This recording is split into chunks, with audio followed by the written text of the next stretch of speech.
Hey, good morning, everybody. Welcome to our live stream today. Sunshine Shoulders in the panel. I'm going to wait for a couple of the guys to get on here. Um, John's here already. I'm Thanks, here. John, for joining us. Oh, thanks for Yeah, the we're going to invite. talk. Welcome to the NCG crew. We're going to talk about travel to the Philippines today. What's the cost? What's the best time to buy your ticket? What airline? Hey, Sonny D, good morning. My Guntag, sir. Welcome to the NTZ crew again. Thank y'all for all you do to make this a safe and respectable live stream.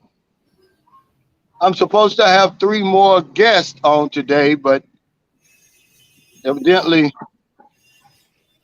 no one's made it yet. How you doing, John? I'm doing great. Hey, you got me and you. That's all we need. Yeah.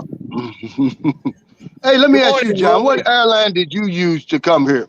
The 3 times I used a Filipino airline, Philippines airline, I believe. I be honest with you, I don't remember.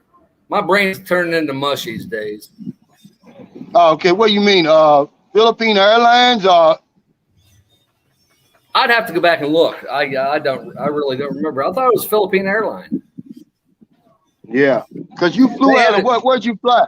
Where'd you I fly flew out out of? of Los Angeles. Yeah, yeah. You probably did then. Because I know. If I remember right, there was a deal with one of the major American airlines. They were kind of like, combined together. I don't remember, but I tell you, I did my trips wrong, all of them, because I was working 3 jobs. I didn't know when I was getting one time. I got my ticket like 3 days ahead of time at Christmas, and it cost me over $3,000 for a round trip. So. Yeah, I did the same thing. I did the same damn thing in 2009. I'll never do that again. Yeah, me either, unless I have to. This last time when I came here in 2018, I actually bought my ticket 2 months in advance. I bought And it October the 3rd, and I flew out of Chicago December the 3rd, and I only paid altogether about $600 man, because it was you can't me, my complain wife, about that. and my son. And that was a Who's round that? trip ticket. Who's that And that was beautiful woman behind you, John? come here, Janessa. They want to see you. Hi. She plays this shy game until you get to know her. She ain't shy. Oh, Make her mad. She's not shy. hey, thank you. Salamat. Hey, Benjamin S. For your Welcome. husband. Hello. We're doing a live stream. Come around here. We've got a visitor to the live stream today. Who's She that? said she said her husband wanted to meet us. Thank Hello, you. husband. I'd rather meet her. Yeah. Hey, Greg. Yeah, don't look like none of our visitors are gonna make it today, John. That's okay. We're fine. Yeah, maybe they got scared or something. I see though, I'm gonna tell you, we got some bad news today. Um, the damn Omicron is ramping up over here. I haven't seen that, but that's Yeah, disturbing. over 4,600 cases of COVID. Now remember, in November they only had 300 something cases. I know. Then we'll see Yeah, how much of a damper that puts on it. Yeah, and then now something else I want to remind y'all of. Remember the Problation girl, the lady that came over here from Los Angeles and didn't stay in quarantine? Well, she's not the only one, John. Oh, geez. 2 or 3. No, listen to this.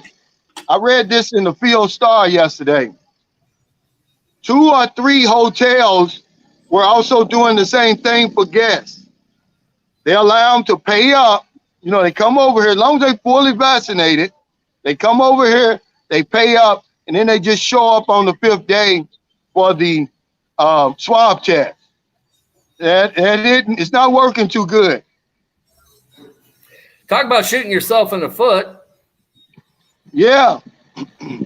But that's so typical. You've been over here long enough to know that's typical Filipino, right? They're always trying to go around the rules. Well, that's because they have so many roadblocks in front of them. I mean, I can understand both sides of that. Yeah, but the quarantine, John. Oh no, I don't agree with that. But I mean, I understand why they do what they do. Yeah, and then not only one hotel, they talking about 2 to 3 up there. Well, and that's just what you know about. There's probably more. Absolutely. You know, to make a easy buck, I guess. Hello, man, Bunchak. Oh, I see Joseph asked about my new haircut. Yeah, I got one on. It seems to be tradition here that you get a new haircut right before New Year's, like December 31st. Oh, okay. Yeah, so I got my fresh haircut. I went to the village. Everybody had fresh haircuts. Benjamin S., welcome. He says, whoop, whoop, my first live stream with you guys. Long time viewer. I'm shocked that nobody's here today. Well, Benjamin and these are guys that they've asked me a couple of times to be on here, and I always send them the link, but they never show up. Yeah, but you're frozen, John.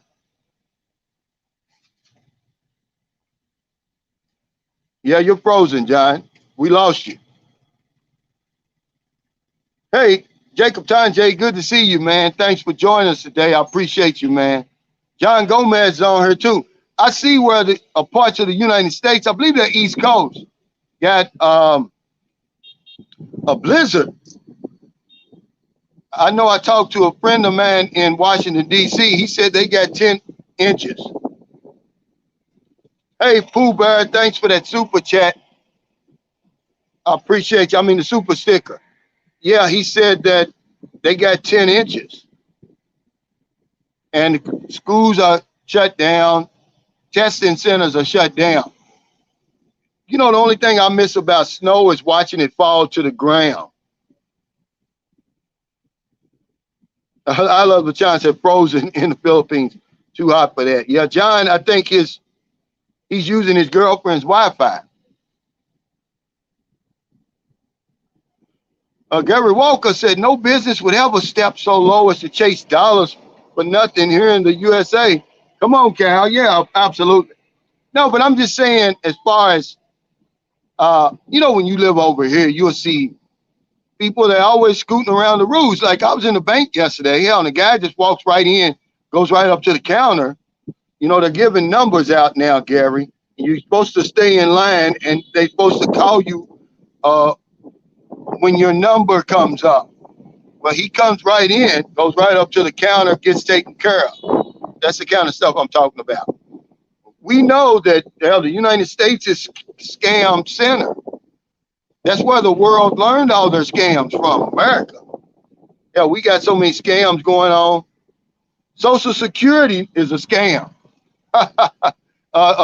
Believe it or not, if you look up the definition of a Ponzi scheme, that's what Social Security is, guys.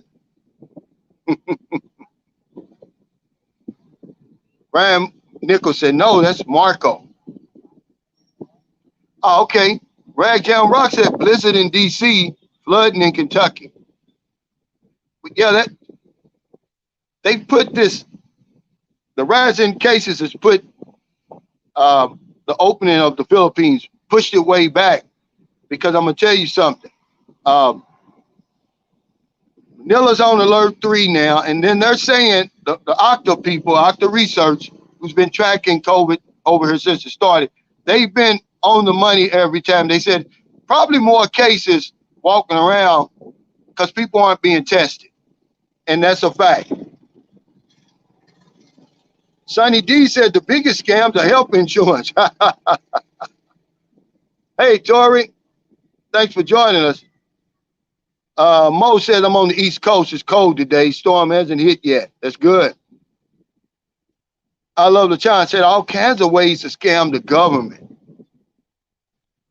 Yeah, some people fall through the cracks. I love the China. Me and John, we go back and forth on this all the time. It's no reason to shut everything down, though.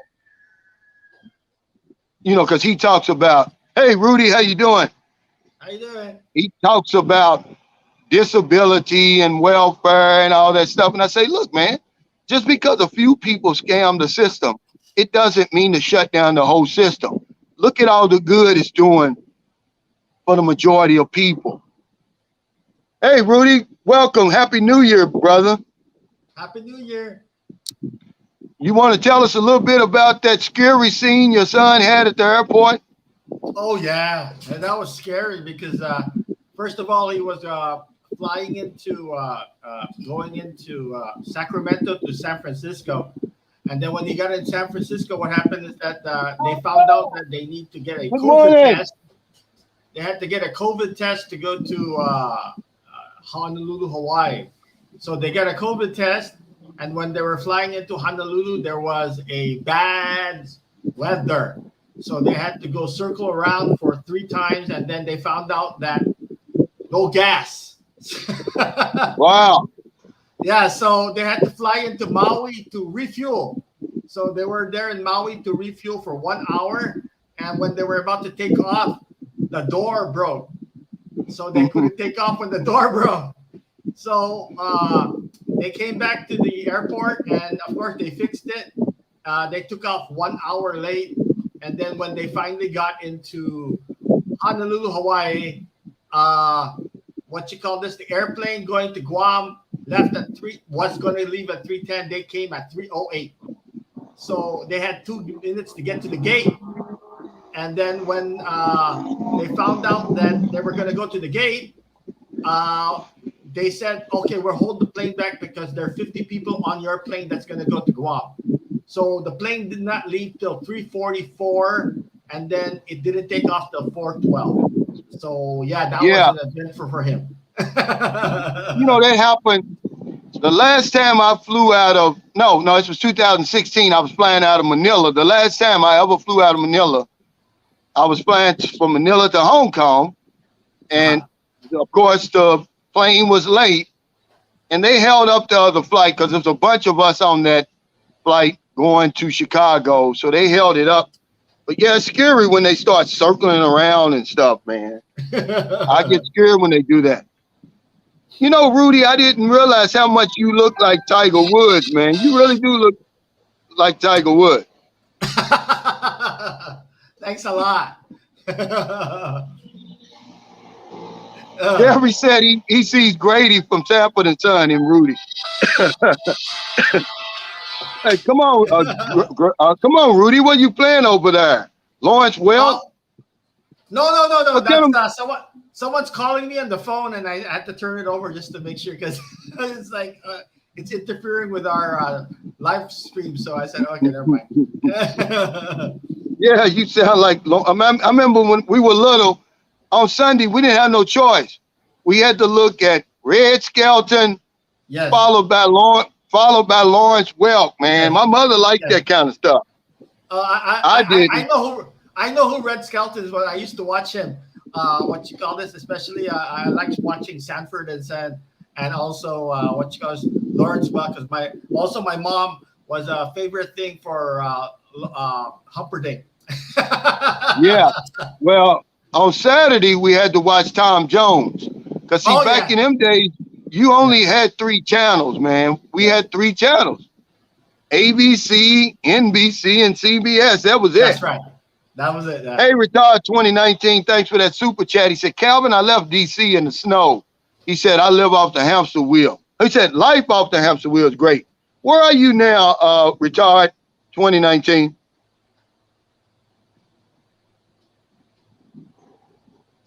Hey, he said, Herb, jump on the panel, brother.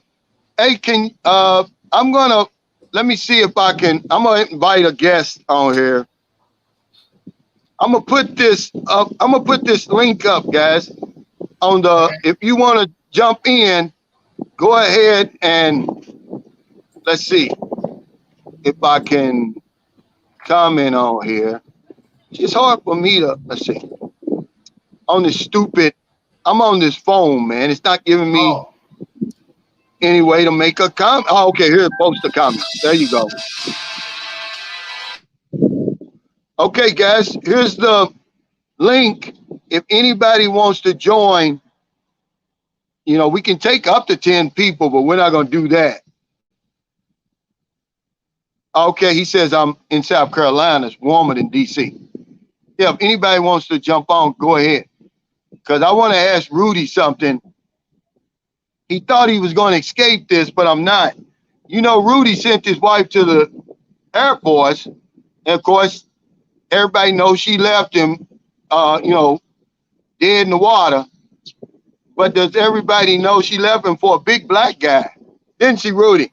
Yes, she did. He's 6'2". He's 6'2". Yes, he is 6'2". That's funny, Rudy. I'm not gonna lie to you. He's 6'2". I told you that he's 6'2". Yeah. Oh man. Anwar Kente says, Calvin, you named them all. He says, I'm just a few years older than you, Red Skelton. No one these days could even tell you who he was. They had a Red Skelton show in Vegas. Oh yeah, we had to deal with all that stuff. I'm trying to think of who else we used to have to watch. That Lawrence Welk is what I couldn't deal with. All that old, what did he have? He had a damn, what's that thing that you hold in your arms and you go like that when you pipe it in your mouth? What is that, Rudy? Oh, I forgot already. That's a way back when thing regarding that. I think that's I know what you're talking about. I think that's a Polish thing. Polish people play that all the time. Mhm. What is that? I keep forgetting. Isn't that a what do you call? Not a synthesizer. That's not a synthesizer. No, it's not. I forgot what it's called. Oh damn! I forgot what they called it already. Not a xylophone, but something that you squeeze and so forth. Yeah, not a squeeze, but not a squeeze box, Rudy. It's not a squeeze box. Well, you squeeze it. I don't know like what you. Yeah, you squeeze it like that, and you blowing in it like that. Yeah. Hey, thanks, Pooh Bear, for that super sticker. I don't know what the name of that is, Rudy. That's crazy. That I can't remember that. My man must be getting old. Yeah, not a bagpipe. No, it's something else. Buaya. No, accordion. Thank you, Lone Star. Thank you. Yeah. The Who is Squeeze Box. Yeah. Hey, Brian Nichols. I'm gonna tell you how times have changed. Every Friday, when I was in junior high school, our teacher would let us bring music, and we listened to music for the last hour of school. Well, we couldn't bring that Mama's Got a Squeeze Box. That was too provocative, she said. And also, Rudy, Afternoon Delight. We couldn't bring that either. I know that one. Now imagine those songs were so provocative back then compared to what it is now. Yeah. Travel with Ricardo says in Mexico they use accordion a lot. Yeah, it's a big deal. One guy, he was a big I was looking at this on 60 Minutes. He was a big accordion player. He was a Polish phenom. He's like a king to Polish people, but they got him for running a Ponzi scheme. Anybody know what I'm talking about? So what'd you do over the holidays, Rudy? Well, my son was on vacation, so I just cleaned up the house and made sure that everything's hunky dory. Also worked on my a lot of projects and so forth to complete. Make sure that everything's good to go because, as you know, it's going to open up soon here and open up in the Philippines sooner or later. So I just want to make sure that before I go, everything's complete and so that I don't have to worry about it. And especially when I'm going to go over there and just relax and not worry about anything. Yeah. Did you renew your Pornhub membership? No. I know you got one. Rudy. No, I have one. I have one called Recuperate. See, Recuperate. Yeah. Oh wow. What's that? Oh, it's like That ain't. no, it's like what you call this? It's like you pay for an entire month, and then you have videos of all live streams and so forth from. Oh wow. Yeah. A bunch of old lady boys and stuff all over there, over the hill lady boys. No, you have everything. I like you, Rudy. I like you, Rudy, because you honest, man. See, you my type. But B Frank says, what city are you from? I'm from Louisville, Kentucky, in America, but over here I'm in San Carlos City, Negros Occidental. B Frank, I'm about 4.5 hours north of Dumaguete. Epstein Island is what they call it. Mm. But it's really not Epstein Island, guys. Them few little Dumaguete disciples gave Dumaguete a bad rep, man. Dumaguete's a nice place. If you go there, you'll like it, I promise you. I love the John says polka music. Yeah, see, that's what I mean, polka music. He was a king of polka, this guy was, and they caught him running a Ponzi scam. Yeah, I mean, he has some big time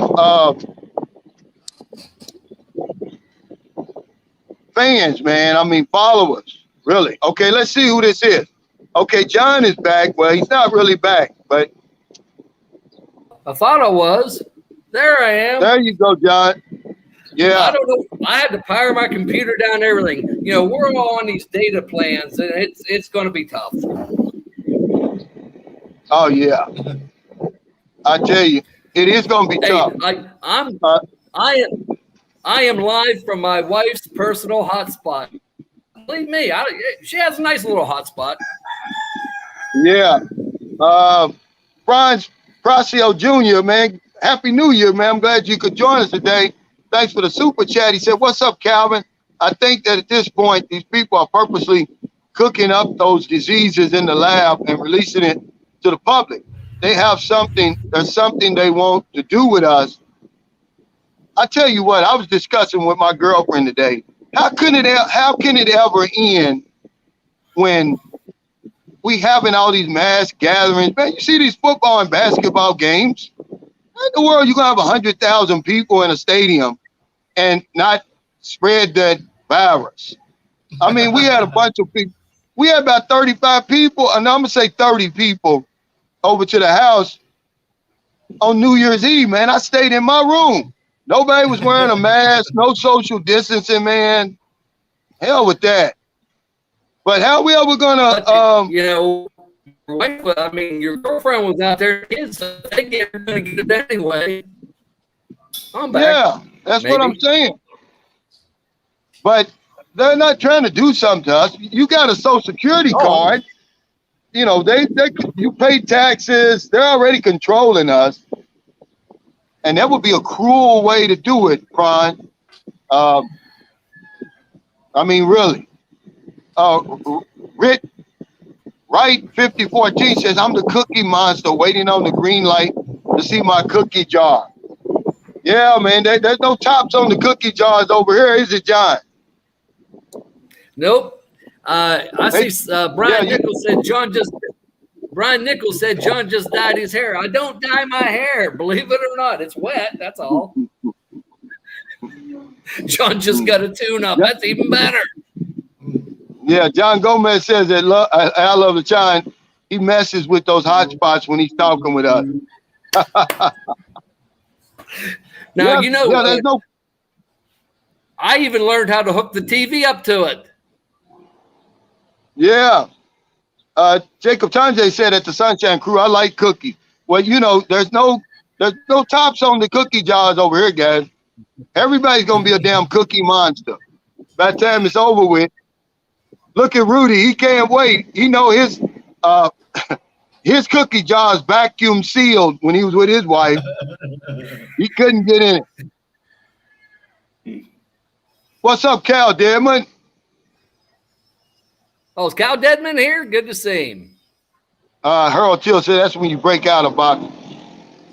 It's just, we're going to have to learn to live with this virus, man. It's never going to go away, believe it or not. It's never going to go away, guys.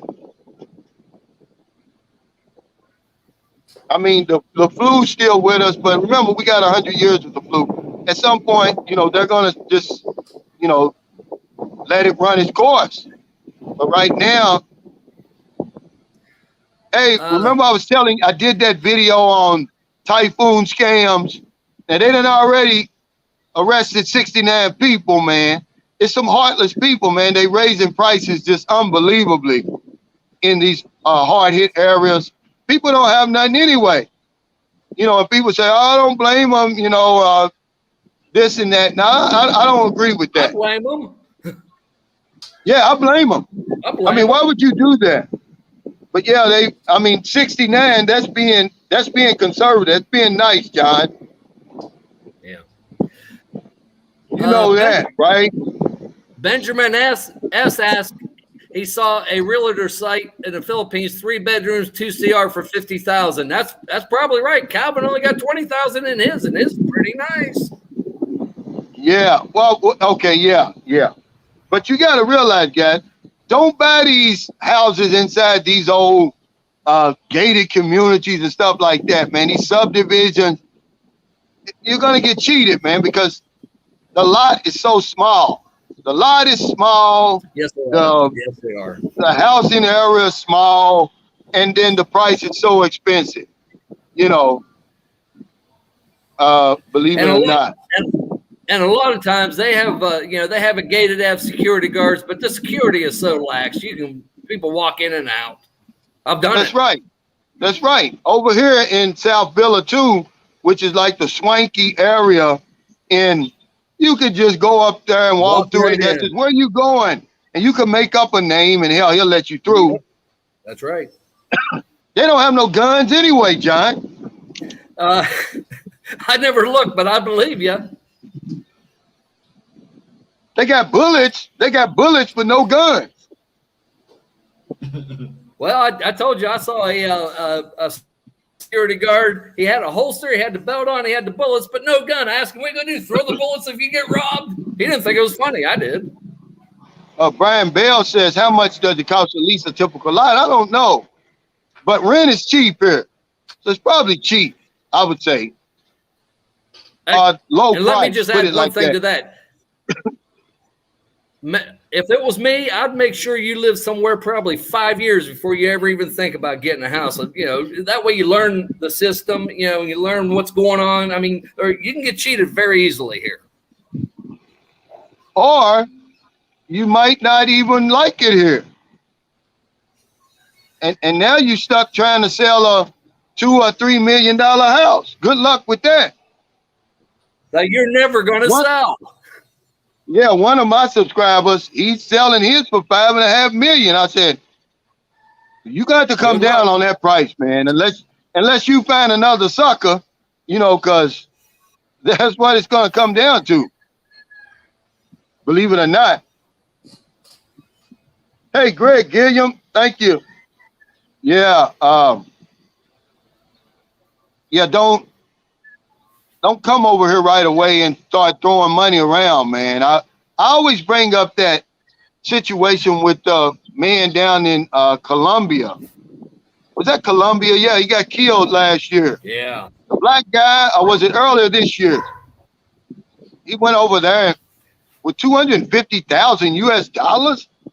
Come on, man. It's a lot of money anywhere, especially in a place like that. Let's see who this is. I got another guest. Oh, okay, Danny's on here. What's up, Danny? Hey. Hey, Danny. How's it going? That's Danny. What's the name of your channel again, Danny? Road to the Philippines. That's right, Road to the Philippines. Yeah, I bet you can't wait till that road opens back up, can you, Danny? Man, I've been waiting. I've been waiting for 2 years, man. Over 2 years. You left your cookie jar over here, didn't you? Yeah, unfortunately, man. when they gonna sealed, let me over I hope it's sealed, Danny. Man. Yeah, I've been waiting way too long. I can't imagine, man, what you going through, because you've got, you got a legitimate relationship, and you've already sampled the cookies, And man, that's gotta be torture, man. Yeah, it sucks, man. You know, we built a house over there already, and we got a business going, a little internet shop. Yeah. We even bought a little banana farm over there. I mean, you're the poster guy for me when I tell guys, man, these long distance relationships, man, it's torture, man. I wouldn't do that to myself, and I hope you learn a lesson, man. If you get back with your girl again, man, I wouldn't leave, man. I try to come up with something, because Yeah, I hear you. I'm gonna tell you, man, I learned it already. I don't chat over 2 weeks. I've never chatted over 2 weeks. This is not a long distance relationship, guys. This is a long distance relationship. It's not like, oh, you're in Chicago and she's in LA. You can get on a plane anytime during the weekend or something. No, I'm sorry, guys. It's horrible. It's unlike any long distance relationship. And nobody here, none of my coworkers, nobody can really relate to what I'm going through. Yeah, I can, because I think the longest I stayed gone was 2 months one time, man. I about went crazy because she was getting on Skype naked and all that stuff, showing me everything. And, that's torture, man. I'm telling you right now. Yeah, it's been rough. I mean, I'm gonna give you the nitty gritty. I'm not gonna sugarcoat it, man. She's sitting there, legs wide open, doing all kind of poses and stuff, trying to make me feel good. But hell, right. It was bad on me, man. Yeah. At least one positive thing, I've always been saying that, I could possibly retire in 2023. So, maybe by the time the Philippines opens up, you'll be retired. Actually, it'll be around retirement time, so I won't have to come back. Yeah. Harold Till said, Calvin, are the Filipinos more eager to meet foreigners now? They're always eager to meet us. That fires never went out. Okay. I'm gonna tell you, that fires never went out, guys. I love the child says, I'm lucky I didn't have to go through that, Calvin. That's the reason I'm still here, man. If I was to go back to America, even for when I was in Cebu, even for those couple of days, man, I tell you what, I could have easily went out and got some strange, but I didn't want that. It was hard.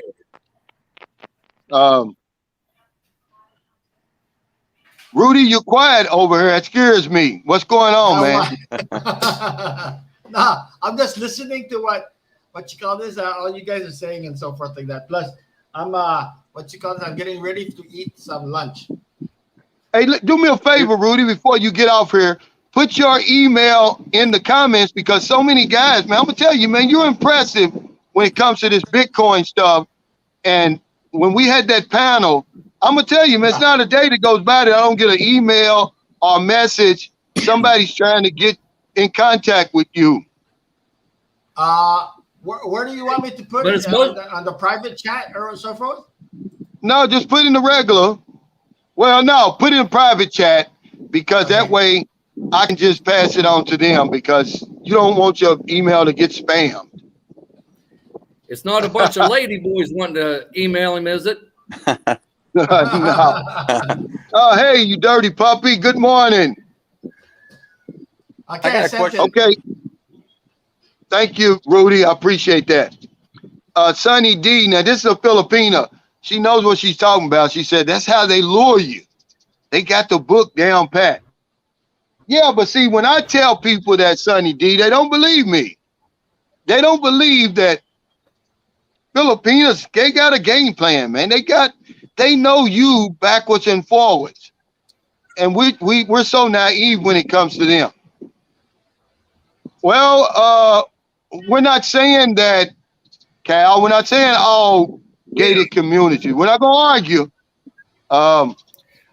We're just saying, if you're talking about coming over here building a house, I'd rather buy me a lot and build my own. I wouldn't get restricted in these gated communities, because the last man that was killed, the last foreigner that was killed over here, was killed in a gated community. you're just putting a flashing red light saying, hey, I got money. He lived in a fancy place, and I'm not blaming him. I'm blaming the low down, dirty scoundrels that went in there and shot him and didn't get nothing, by the way. You know, but I'm just saying, to each his own. I'm gonna be honest with you. I wouldn't buy in there. You get more for your money outside them gated communities, and we can argue about that. Yeah, well, I did a whole video on this grumpy dude, Brian. It's called The Fantastic 4 Inches. You might want to go back, take a look at that. He said there are Filipinos who do not want relationships with a foreigner.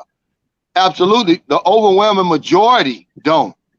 But that's okay. All we need is one. That's all we need, guys, is one. All right.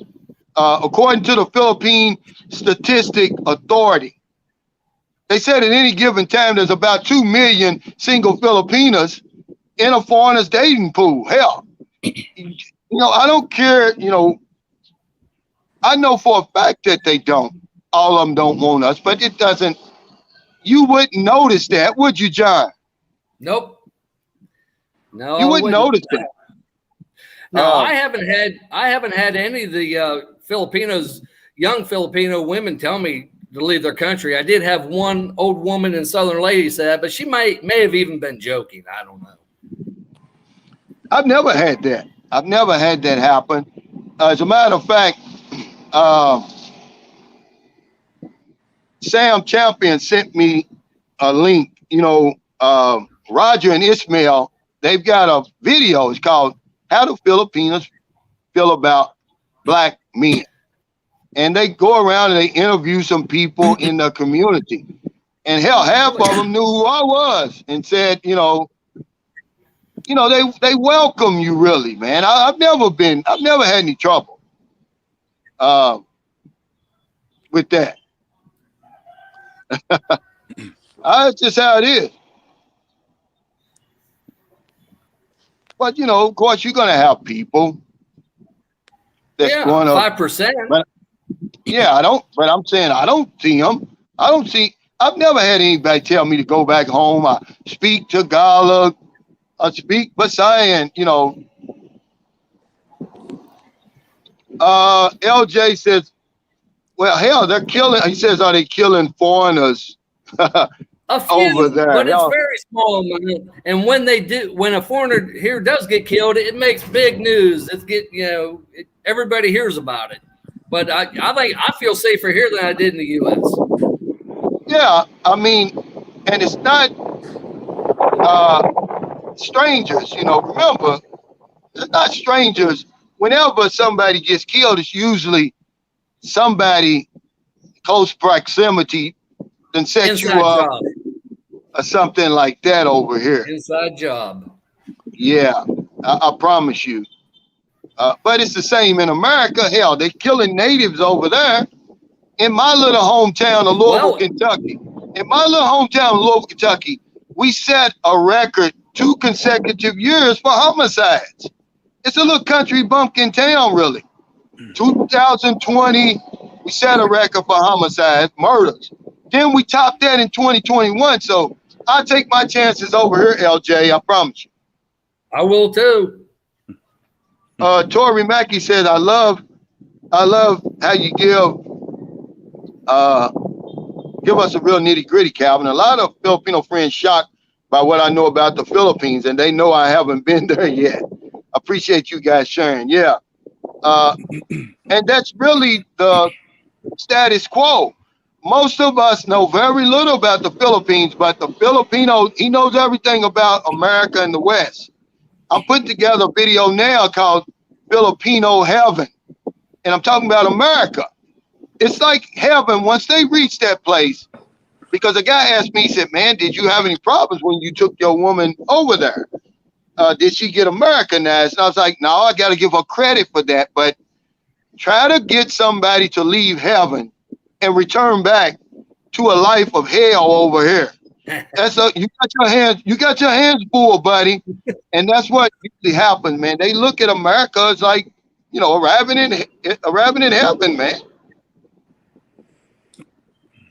That's just how it is. Danny, let me ask you a question, man. Okay. You were over here for 3 weeks. Right. How in the hell did you make all them damn videos in 3 weeks, man?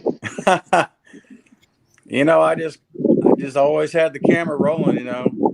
You know, I mean, every place we went to, you know, I just always filmed what we were doing, you know, even if we were just in a taxi, you know, going from point A to point B, you know, I would just, you know, hit the play button so I could record, you know, just whatever, so I could enjoy, you know, go back and look at it and enjoy it for myself. You know, I wasn't really recording stuff, you know, thinking I was going to have a YouTube channel. It was just for my own personal enjoyment, you know. You know, you were smart to do that. You were very smart to do that, because when I came over here, I promise I wasn't looking for a woman, but when I got over here and I saw what was waiting for me over here, my sole focus became women, man. I wasn't trying to take no video. If it was them red videos I was making in the hotel room. It wasn't no damn, you know. I mean, we took a lot of pictures, you know, because when I started coming over here, remember those little digital cameras? Those were really, and you know, they were in style then. It wasn't a whole lot of recording. Mm-hmm. Yeah. Yeah. Whenever I left, you know, when I you know, left at the airport, you know, I told her, I said, last thing I said, I'll see you in 6 months. And then 6 months, you know, it's turned into over 2 years later, you know. So in a sense, yeah, I'm glad I took all those videos, because, you know, I mean, it's all I have of us, you know, her and I together. And yeah, I'm blessed that you know, that I was able to do that, you know. I would suggest anybody come here for the first time to do the same thing, because you only get one first time to come here. Right. And it's like chasing a high, man. You're never gonna get that high again. You can chase it, but that first time, man, it's over the top. And I wish I'd have took more pictures and more you know, video and stuff, man. All I saw was a Filipino forest the first 2 weeks. That's all I saw, John. I like the forest. Yeah. Yeah. Hey, Rudy, when's the last time you've been over here, Rudy? 2 years ago. Okay. Did you take any video or anything? I don't see it. No, most of them are just pictures and so forth like that. Yeah. Brian Richardson said, "What's Danny's situation? I missed it. What's your situation, Danny?" I'm stuck here in the United States. I mean, what happened? You know, you went over there, you met your woman, y'all fell in love, you got a relationship. Now you can't get back in here, right? Yeah, that's the short of it. Yeah. Hey, it's Kandari. Just waiting to retire and get over there. Iskandari TV, thanks for that super chat. He said, "Good morning to the panel and the viewers. Let's get it done for this new year 2022. Well, I know you started it off with a bang. You moved into that nice house. This guy's got, you think my house is nice. His house is about 4 times bigger than mine. And I mean, he's really living the life, guys. There's some guys over here that are really, really living good, man. They've invested right, they've saved right, and he's one of them. And I feel I'm living good. This is a fantasy life for me. Yeah, Beach of Life says that Dave Koo, all the appointments will be via telehealth until further notice. Yeah, LJ asked about the VA appointments. You gotta sign up for that first, right? Beach of Life, before you can't just walk in there.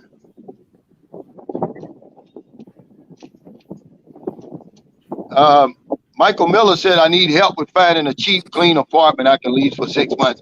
They're everywhere over here. You're not gonna have a problem finding that, Michael. Trust me. But don't go online. Don't go online. You know, I had a question for Rudy, actually. Okay, Rudy. Okay, go ahead. You live in Guam, right? Yes, I do. Well, my question is, I live in Missouri, and I'm a registered nurse, right? Uh-huh. And I just went online, and I just realized, I just read on there that Guam is one of the compact states for nursing. Oh yeah, Meaning, it is. I have a license here in Missouri, and I can also work in Guam Yes, you can. as a registered nurse. Yes, you can. And I was thinking it would be amazing if I could get a job working there in Guam, while I'm still waiting to retire. At least, I'd only be like 1,500 ways from the Philippines. Yeah, there's 3 hospitals here. There's what you call this, the Naval Hospital. There's the Guam Memorial Hospital, and then of course there's the private hospital, which is the what you call this, the one that from the Philippines that is here, but it's going to be bought by a U.S. company, but they're going to retain the nurses and doctors and so forth from that hospital. Nice. Oh, so Danny, that's what you are, the nurse? I thought you worked in some kind of factory, man. When I look on your Facebook sometimes, you going to work, it looks like you in some kind of factory. No, I'm a registered nurse. Hey, man, well, I have to tip my hat to you, man. I know y'all been working some hell of hours and stuff. Oh, yeah, there was a time I was working, I worked 2 different jobs. I work a full-time job. I work at a psychiatric facility. And then I work a part-time job at another psychiatric facility. So, my specialty is, I'm a psychiatric nurse. Oh, hell, you probably need to make an appointment, Rudy, after what you went through. Make a damn appointment with Danny, hell. Wall Street. How hard would it for me to get a job in nursing over there in Guam? No problem. I think they'll accept you because you're from the States and so forth. So if you get your license there, they'll accept you no matter what. I mean, Danny, come on. How can you not love a place that's only 3 hours from the Philippines? I know, right? And then you can work for the whole entire week, then go for the weekend and come back. Oh, wow. That's what I'm looking at, man. But Rudy, tell Danny about the cost of living in Guam. He might work all week and all his money to live. With Danny, with what Danny makes here, because of the fact that he gets paid the same amount like a nurse over there back in the mainland, because they need them here. He'd probably be good. He'd probably be very good. Wall Street Bet says at Sunshine Shoulders, I heard you can remotely marry your Filipino girlfriend due to COVID restrictions.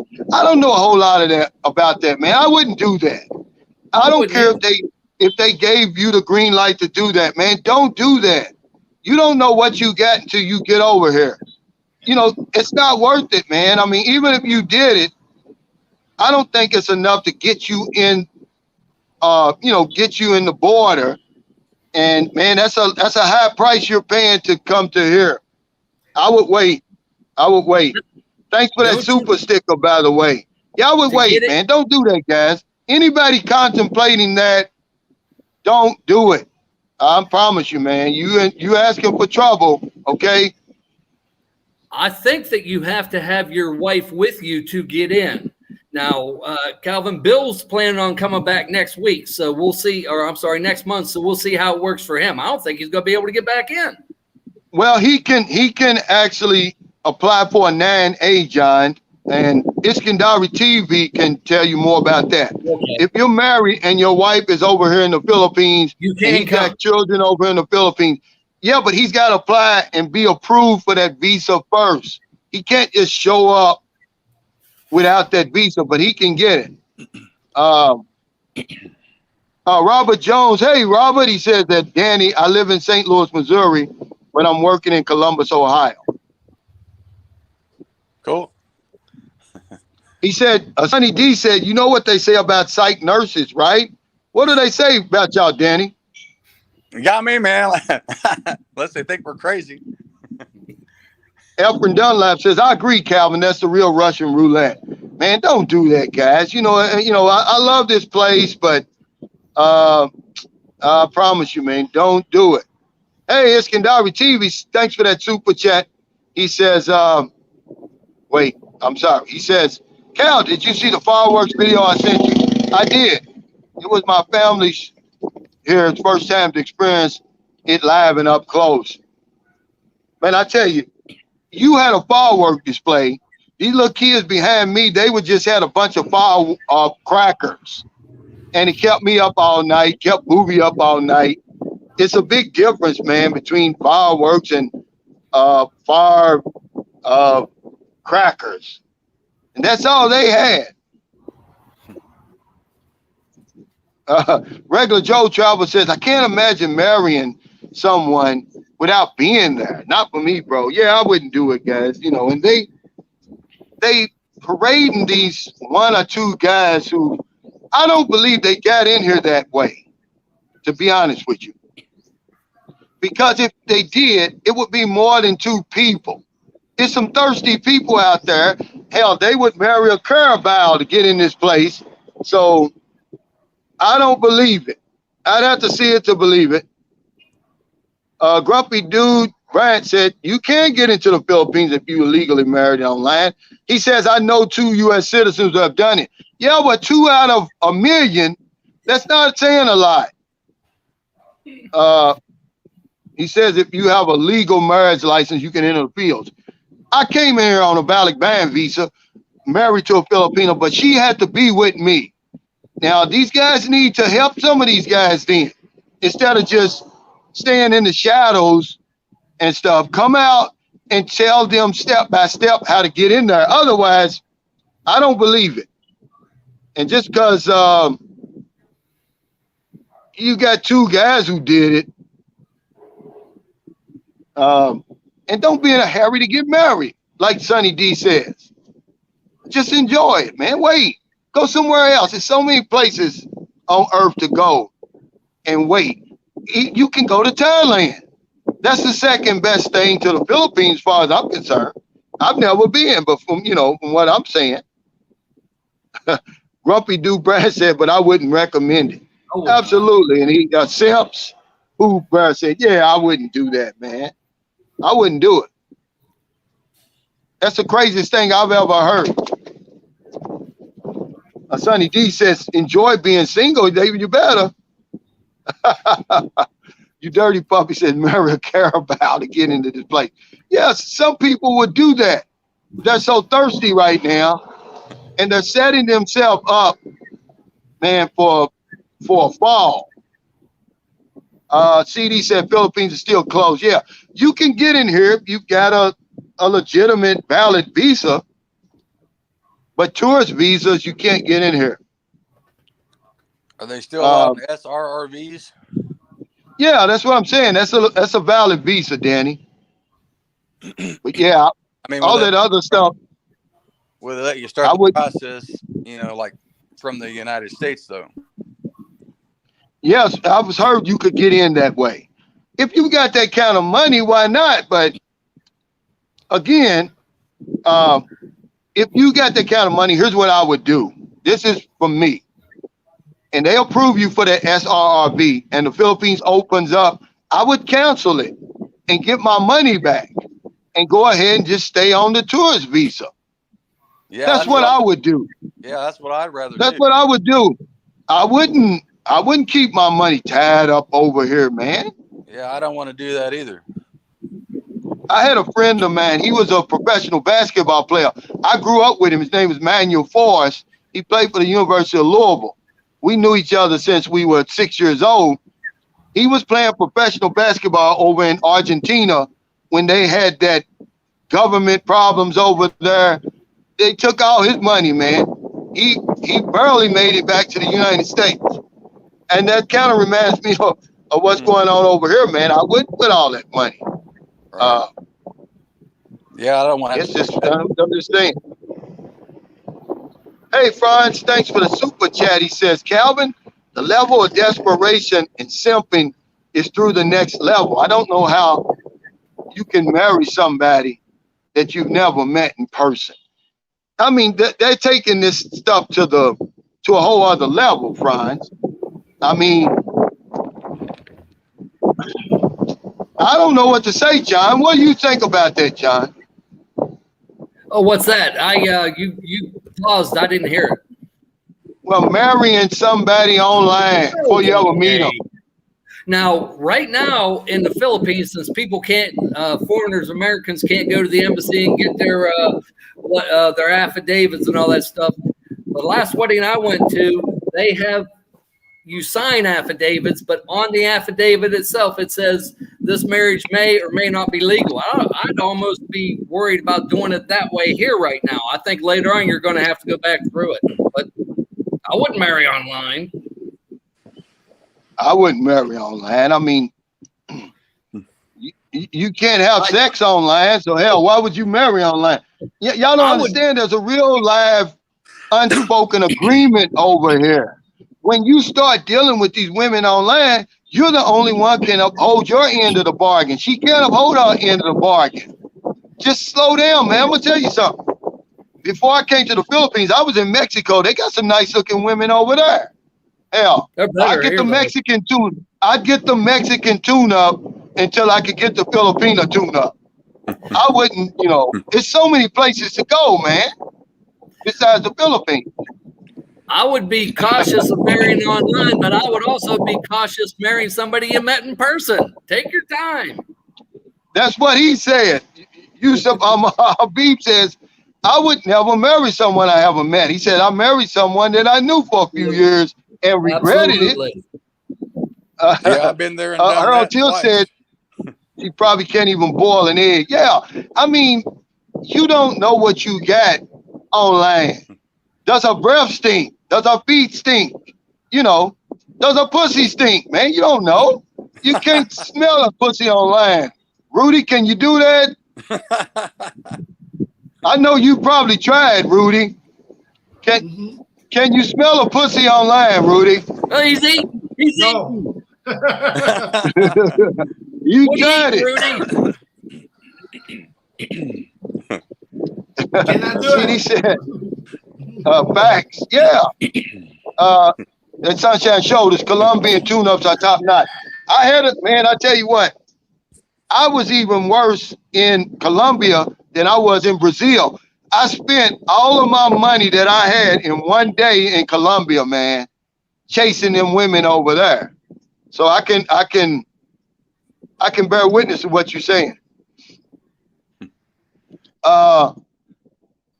Fullback says, hey, Cal, does Marilyn ever get angry when you talk about how beautiful your ex-wife was? Because they say the Philippines are very jealous. Absolutely.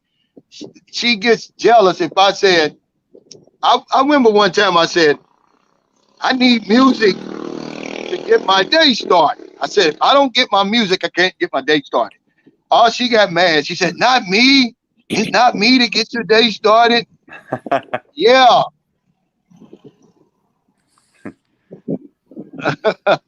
Yeah, He said, yeah, you dirty puppy. He said, yes. Close your eyes and take deep breaths. I regret posting this, but Filipino hygiene is the best in the world. But It is. I mean, you don't really know until you get over here, man. You don't want to get over here and have some crusty, dusty waiting for you at the airport. Hey, Jesse Miranda, he says, I don't understand why you don't have more people watching all your good informative blogs. You're great boots on the ground. You're great boots. Well, it's because people, they like that sugary stuff, Jesse. Girls in bikinis. Splashing around in the water, drones booty. flying over. They like all that stuff. Don't make me roll out of it. Says I'm weak. What do you mean? Don't do it, man. Don't marry these women online. Hello, Lynn. I wish I could. John, me and you gonna have to get a wig and a bikini, man. We're gonna get some money, really. I know you've been trying to get me in a bikini for a long time now. I'm saying, but we're gonna disguise ourselves and act like we want to get married to these men. Hell, we could get rich, John. I got a quick one on that. When my Wi-Fi was out. I could only use my wife's phone. So it comes up Janessa Vallagresha. And I posted a comment answering somebody on one of your community page or something. He started hitting on me. Yeah. You should have drug him in. In hindsight, I wish I would have. Hey, thanks Iskandari TV for the super chat. He said the 9A visa is good for 6 months to enter the country. Go to your local Philippine embassy with all required documents. You can get requirements from embassy websites. Soon as you get here, apply for the 13A when you get your MBI clearance, ACR card. See, he did that. This is a guy who is, he's telling you what he did, his personal experience. Derek. Hey, Lynn, how you doing? I see Derek said, sorry about that, John. Derek, you were number 3. You weren't the first one. You dirty puppy said John is cute. Yeah. Alex Singh says Dumagetti experts are popular with the bikini girls. Yeah, and see, because remember, there's a market for that, guys. I'm not knocking that game plan, because these girls are getting rich on YouTube wearing bikinis and stuff, splashing around in the water. They get 1 million views for that. Mm-hmm. It take me a whole year to get 1 million views, but that's okay. But yes, I don't knock that game plan if you got it. But when you get over here, you're gonna be like, where's all the bikinis? Because they don't really wear bikinis over here. Well, Calvin and I in the San Carlos area has only seen one woman at the beach in a bikini, and we didn't want to see that one. Trust me. Oh my God! When I was like in a bikini. When I was over there, that's right. My girlfriend. She really didn't need a bikini, and it was a small bikini at that. It was bad. My girlfriend. Yeah, it was bad. When I saw her, but what'd you say, Danny? I said when I was over there, my girlfriend, that was the first time she ever wore a bikini. We got mine has never wore one. Her sister was like, Irene's been doing a lot of firsts with you. I was like, what are you talking about? She's like, yeah, she says she wore a bikini in front of you. She's never worn a bikini before. Yeah, it's a shock, man. Okay, my son's mother, man, I bought her bikini when we went to Panglao Beach, Alona Beach in Panglao, Bahal, and it was the first time she was so self-conscious, man. I had to pull her out of the damn hotel room. I'm like, nobody's looking at you. Yeah, that's how Irene was. She was super shy. Yeah. Orchid King said, Calvin, the hottest trend now is yoga and OnlyFans. All making millions. One girl, Abby, in yoga made 446,000 subs in 33 days. Well, it's this lady that comes on YouTube. I promise you. All she does is stretch and open up her legs and do these little exercises. Man, she gets 8 and 10 million views, man. I mean, she's nice looking and she got these yoga pants on that's showing everything, but hell, that's why more people don't come to my vlogs. Hell, I can't top that. How can I top that, John? John, you're gonna start wearing yoga pants. You can.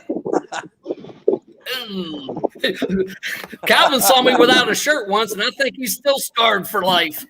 Oh my God. You look like a 5'10" candy cane. I was like, what the hell did John do? Where'd you get your... But anyway, here's Lynn. Lynn is telling the truth here. This is a Filipina. She's in America now. She says, it's true. Penites get embarrassed. Most of us growing up wearing shirts and shorts to the beach. Bashful and modest. And that's what they do now. If you see a woman in a bikini now, you know that she's liberated already. I guarantee you. like now they say Seth's travel vlogs is on here. You see Seth in bikinis, but she's liberated now. She's been with foreigners before.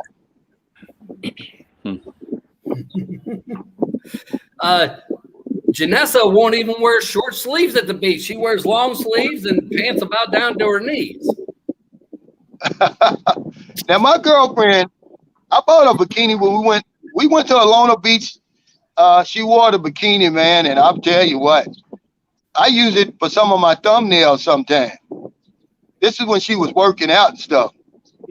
She fit that bikini good. But you know, when you go to Alona Beach, you go to Boracay, Palawan, you're gonna see bikinis. But I'm gonna tell you what, it's so rare here because when you see these foreign women over here wearing these G-strings and just, I mean, Filipino men, they just lose their mind.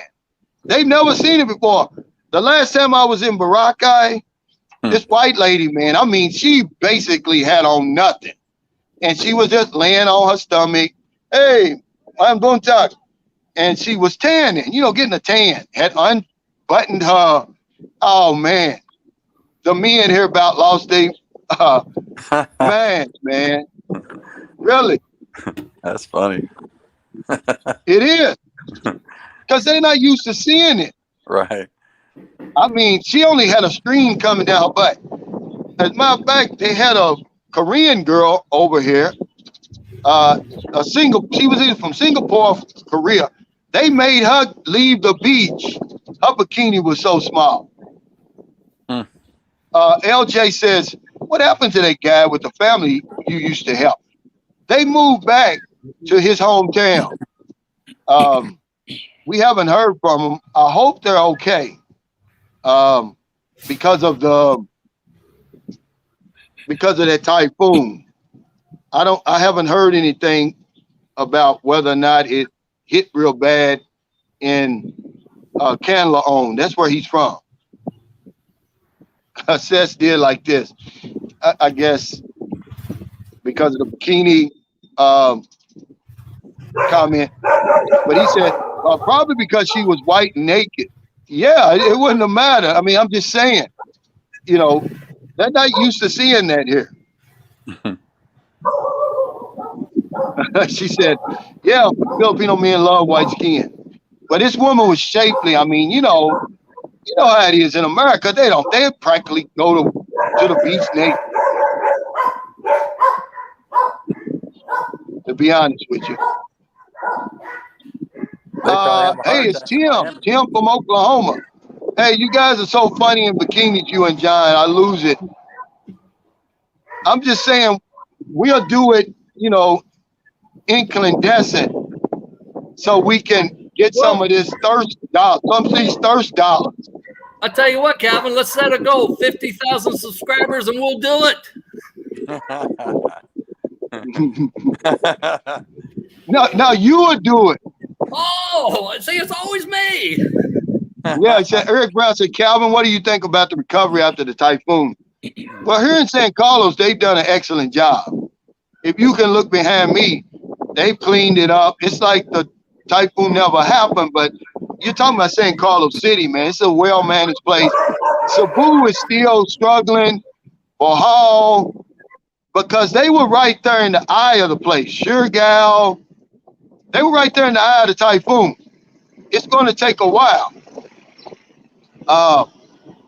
for the recovery. But if anybody can recover from these typhoons, Filipinos can. They get 20 a year, guys. You know, it don't make it any easier, but, you know, they know. California 102, this is Lynn in San Diego. She said, I saw a channel like that. The guys wore a bikini to do a car wash for their viewers. Yeah, I'm gonna have to be like Dave Chappelle on that one. You're not gonna get me in a dress, and you're not gonna get me in a bikini. You and John can have a tennis match or something. He said I was trying to get brothers in a dress. Yeah, I'm not gonna do that. But back to what said San Carlos has done an outstanding job. But now Calatrava, which is not very far from here, I still think they don't have electricity. The only thing I'm lacking here in San Carlos is Wi-Fi. Globe said that we might get it this week, Calvin. We'll see. Yeah, and I think that's just because of where we live, John, because remember I do too. Right around the corner from me, Marie has Wi-Fi. When we did our first live stream, in the first live stream in the town proper, that business had Wi-Fi. That's right.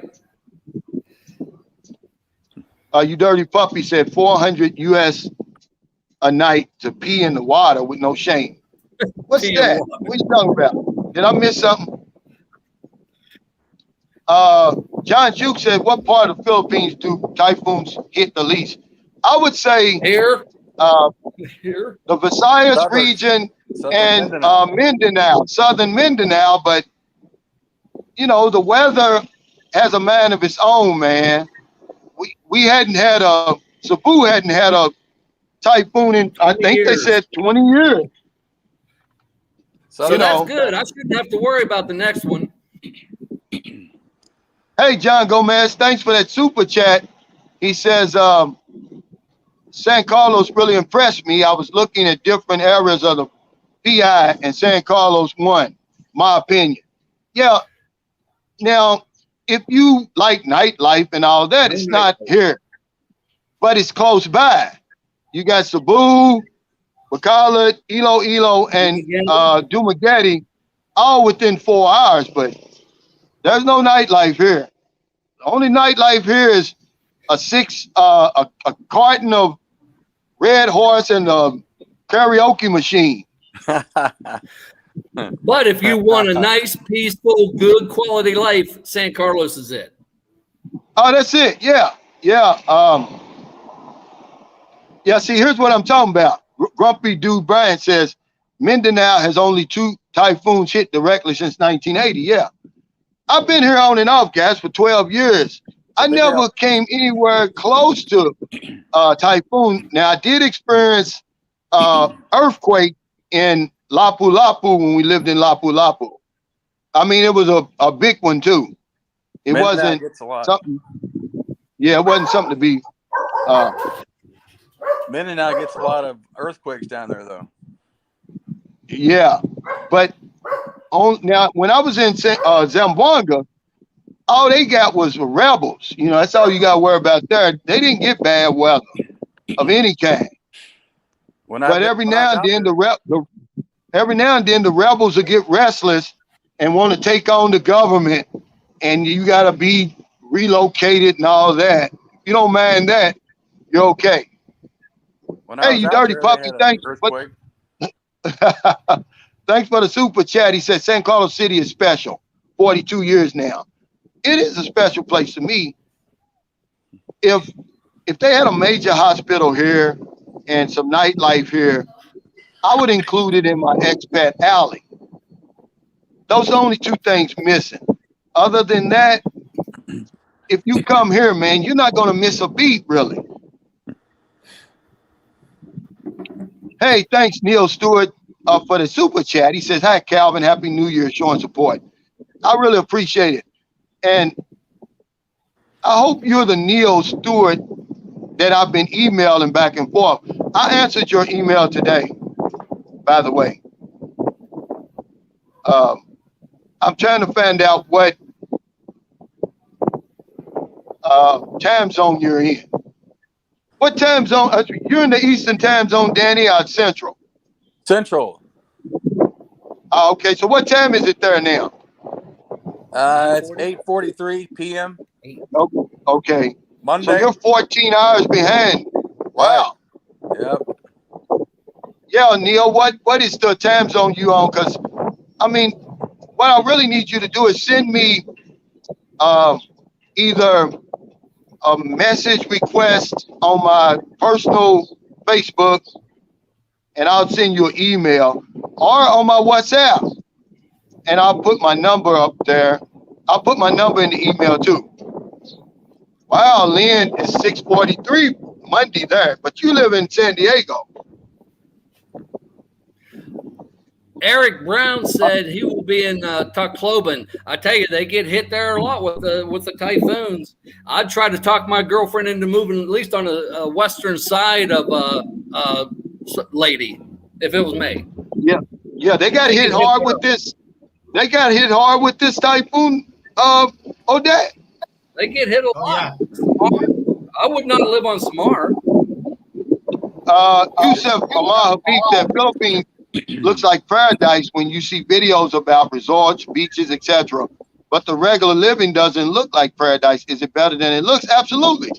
Come here in San Carlos City and you can answer that question yourself. Absolutely, it's better than it looks. Yosef, I'd like to add something to that. The people here are happier in the U.S. Even if they don't have nice houses or don't have cars, the people are happier. They really are. That is true. That's what I saw out there too. Now, you know, you're going to see squatters areas. All squatters areas ain't the same, by the way. And you're going to see slums. But for the most part, the Philippines is like a big farm. That's all it is. Once you get outside Manila and all those places. Is there third world poverty here? Yeah. But I guess it's third world poverty everywhere. I saw an Appalachia in the U.S. Bill Ellis said, "Do you have cinemas in San Carlos?" No, we have to go to Bacolod. And remember, listen, guys. At one time, there was a cinema here. You know where Unitop is, John? Yeah. That used to be the cinema here. I didn't know that.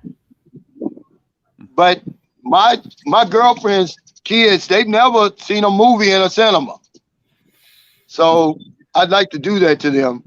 My wife's youngest sister, we took her to Bacolod a while back. It was the first time she'd ever been on an escalator. She's 21 years old. First time she'd ever seen one. And something else she did, I stopped at a red light. Well, no, I didn't stop because it was green. She goes, "What does green mean on that light?" First time she'd ever seen a stoplight. Yeah, well, they don't pay attention anyway in most places. And that's what I told her. I said it didn't matter anyway. Now, I'm going to tell you something that might freak you out. In a city like San Carlos City, there is no stoplights. I've seen about seven. I've seen only about 7 stop signs, and there's a lot of intersections, so you don't know who has the right of way. Nobody stops anyways. Yeah. Ernest says, Boonag says, it's hard to find some prime rib or ribeye steak. Yeah, good luck. But you can go to Small Fries, go to Ma'awani, but you can go to Bacolod or Cebu City, and you can have all of that. And Calvin, I mean, is it those prime rib and ribeye steaks very thin? No. You know, when you go to these expat places like Angeles City and places like that, man, they got everything they got in the United States. No, because remember now, I've been to the Philippines a lot. So when I go back to my hometown of Bacoor, Cavite, and there is an SM there, every time I go eat at the SM, right, when I order my steaks and so forth, they're so thin. They're like, yes. They're like, I'm like, wow. But I have to eat like 3 or 4 of them just to fill myself with one steak from the States. I'm like, what the heck is that? It would depend, Rudy. If you go to a place that caters to Westerners, and Dumaguete, I'm sure you can get a thick steak. Same with Cebu, and maybe even Bacolod. But yeah, if I go into the Save More here, they cut meat up, but it's not what we're thinking. It's like, wow. Yeah, you wouldn't want to. Okay, Rudy, the next time you come, go to a butcher shop, man. They got meat shops here. Yes, they got in a little small city like Dumaguete, they've got a couple of nice butcher shops where you can get the steak cut as thick as you want. Oh, okay. Yeah, I've seen pictures of T-bones, but they kind of skimpy on. Yeah, that's true. Yeah, but like I said, don't go to SM and Ayala and all those places. Go to the source. Okay. and you can get it. Yeah, this one person was posting pictures of their T-bone steaks at a restaurant. I was like, well, where's the rest of it? Where's the meat? It's like they cut off a big chunks of meat around the edges. I was like, Yeah, that's true. they left the bone. I tell you what, now, this is a fact, and this is the only place I've seen it, though. You can go to, in Zamboanga City down there in Mindanao, they've got T-bone steaks, but they're small, but they're thick, but they're small. I never seen that. I'm like, what kind of T-bone is that? But they're delicious if you cook it right.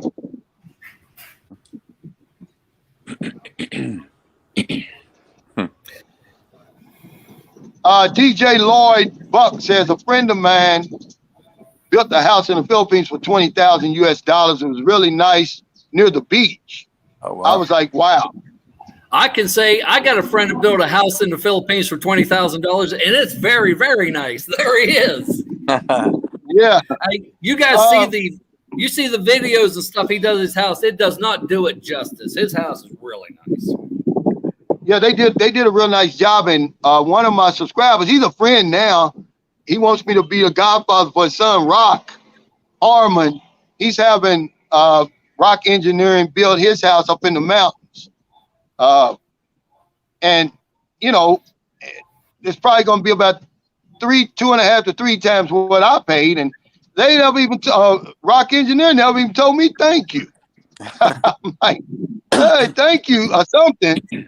But I'm just joking, guys. Yeah, but I'm really just joking. They're great guys. But, you know, it is what it is. He's getting ready to break ground. What's today? The 4th. 2 days from now, they're breaking ground on that house, man. Bill Smith, thanks for that super chat. He said, Calvin, I'm getting ready to turn 54. Not sure I can make it to 62. I'm beat down and tired. Join the crowd. He said, I'm divorced, no kids, got some money saved and guaranteed income of $36,000 yearly. What to do? I know John's answer. Come on over here. Yeah. He said he's got a guarantee. He's got a guaranteed $36,000 a year. That's $3,000 a month. If it's guaranteed, Oh my God. he's fine. Yeah, he's fine. He lived like a king. He's more than fine. He's more than fine. My problem is I don't have no guaranteed income, so you know that's why I waited longer. Now Richard Rogue says, does Rock Engineering build houses all over the Philippines or just local? I think it's just in Negros area. Negros Oriental, Negros Occidental. Because when you start traveling around the Philippines, the logistics is so bad, man. You'd have to charge, you're going to pay a lot just for him to get the materials to your place. And his worker. Otis Allen said he did not see any milk, only powdered milk. Well, we got milk here in San Carlos. I don't know about the rest of the province, but yeah, you got milk everywhere. That Nestle's milk, and remember, it's it lasts longer over here for some reason. It's irradiated. They don't refrigerate it. Yeah, it'll last for ever. Yeah, it lasts a long time. And I was shocked. And remember, they sell milk, fresh milk. They sell it on the shelf over here. It's not in the freezer area and the cooler area. Eric Dawson says, I have a friend that built a home in Davao for $12,000. His wife bought the land for $4,000, and she's from Davao. I was telling a guy the other day this same thing. I know 2 foreigners personally over here. One lives in Bago City, down right outside Bacolod, and one lives not far from here. I can't think of Manjuad or something like that. And they both built their houses for $12,000 US. Nice houses. Hey, you dirty puppy. Thanks for that super chat. He said, my daughter presented the house keys to you. Oh, is that your daughter? He said, take the family out to Mahawani and let me work on the situation. No, don't. I was just saying that, man. It's a joke. Don't. Those are good people, man. Don't. They don't have to say thank you. Because I believe they did, honestly. But no, don't bring that up, you dirty puppy. That's just something I was saying online. Those are great people, Arthur and his wife. And then remember, they don't get our jokes, and we don't get their jokes. You know, you beat them. That's true. Put a wedge between our relationship. You know, so don't do that, man. Yeah. They don't get sarcasm. Yeah, they don't get sarcasm. And that's what this was. This was sarcasm. They don't get it. No, They take it literal. They take it literally. they do. Yeah. That's right. My girlfriend doesn't get it too.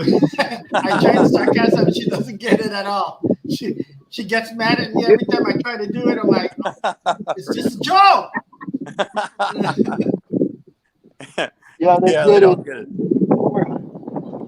Look who shows up over here. Spying on me. She's on her way to the city hall. And I told you about wearing tight jeans. Look at these jeans you got on. I don't like that. It shows too much of my cookies. Oh, someone's jealous.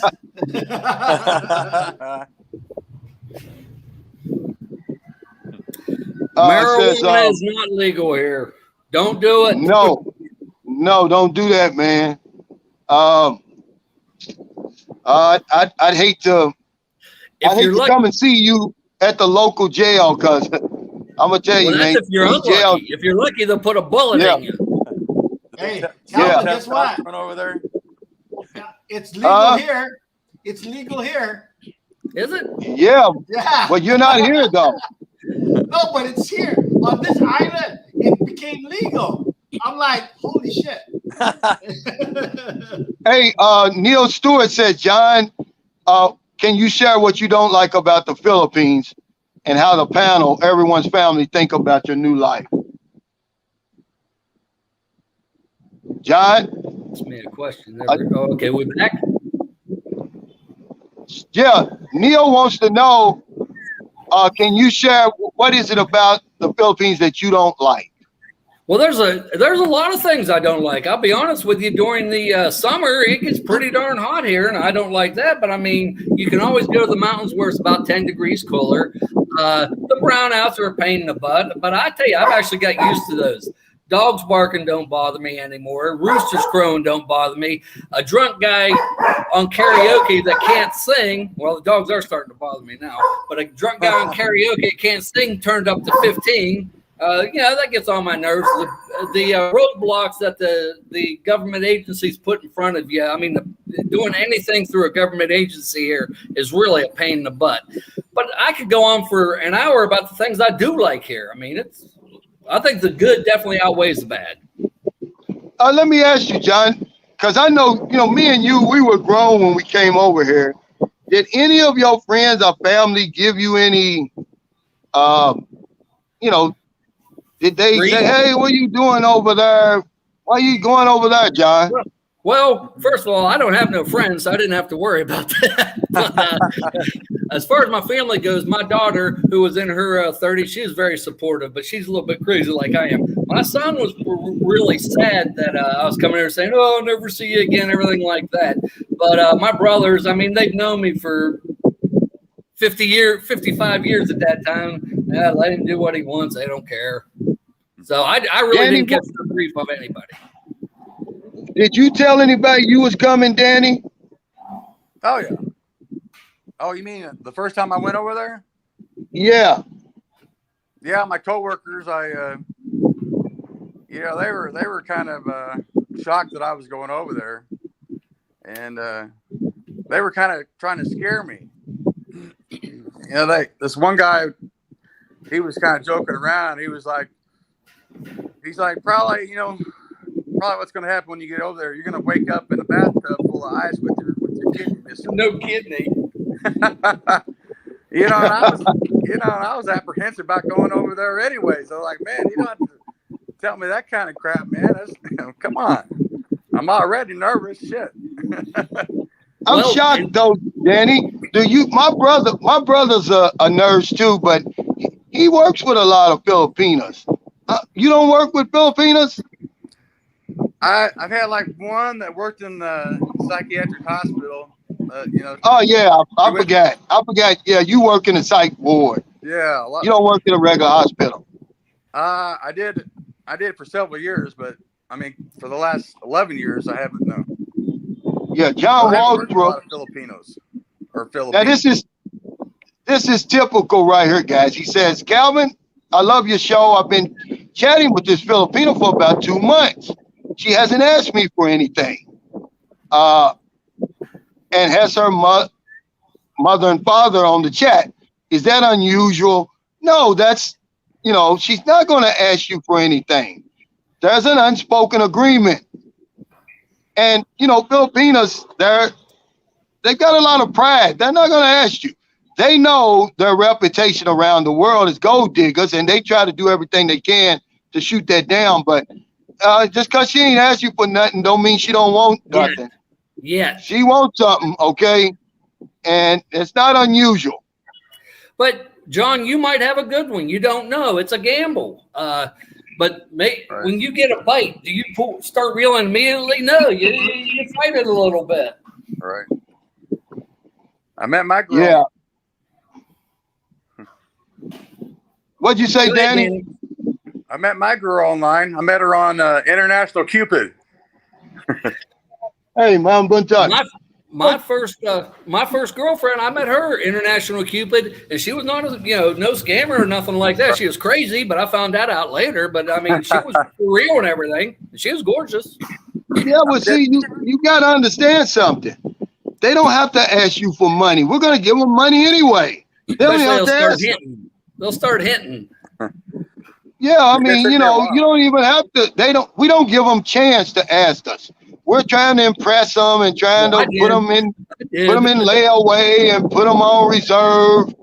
Yeah, see, but the bottom line is when you get over here, you're going to have to pay for everything. So you might as well keep that money right now because you're going to spend it. You can either spend it now or later. I'd rather spend it later when you can get something for your money. I didn't mind spending it once I got over there because, I was married for 20 years, so I was used to paying for everything anyways. Yeah. I mean, there's nothing wrong with it. Right. But I mean, when guys say stuff like that, it's like, oh, well, my Filipina doesn't expect money or she don't want money. No, that's not what she's saying. There's no exceptions to this rule. All right. If she didn't want something, she wouldn't be on the dating site. Right. Exactly. Yeah. And you wouldn't be on the dating site if you didn't want something. If you didn't want something. See, we spend too much time worrying about the Filipina and what she wants and what she's thinking. We spend very little time worrying about what we want.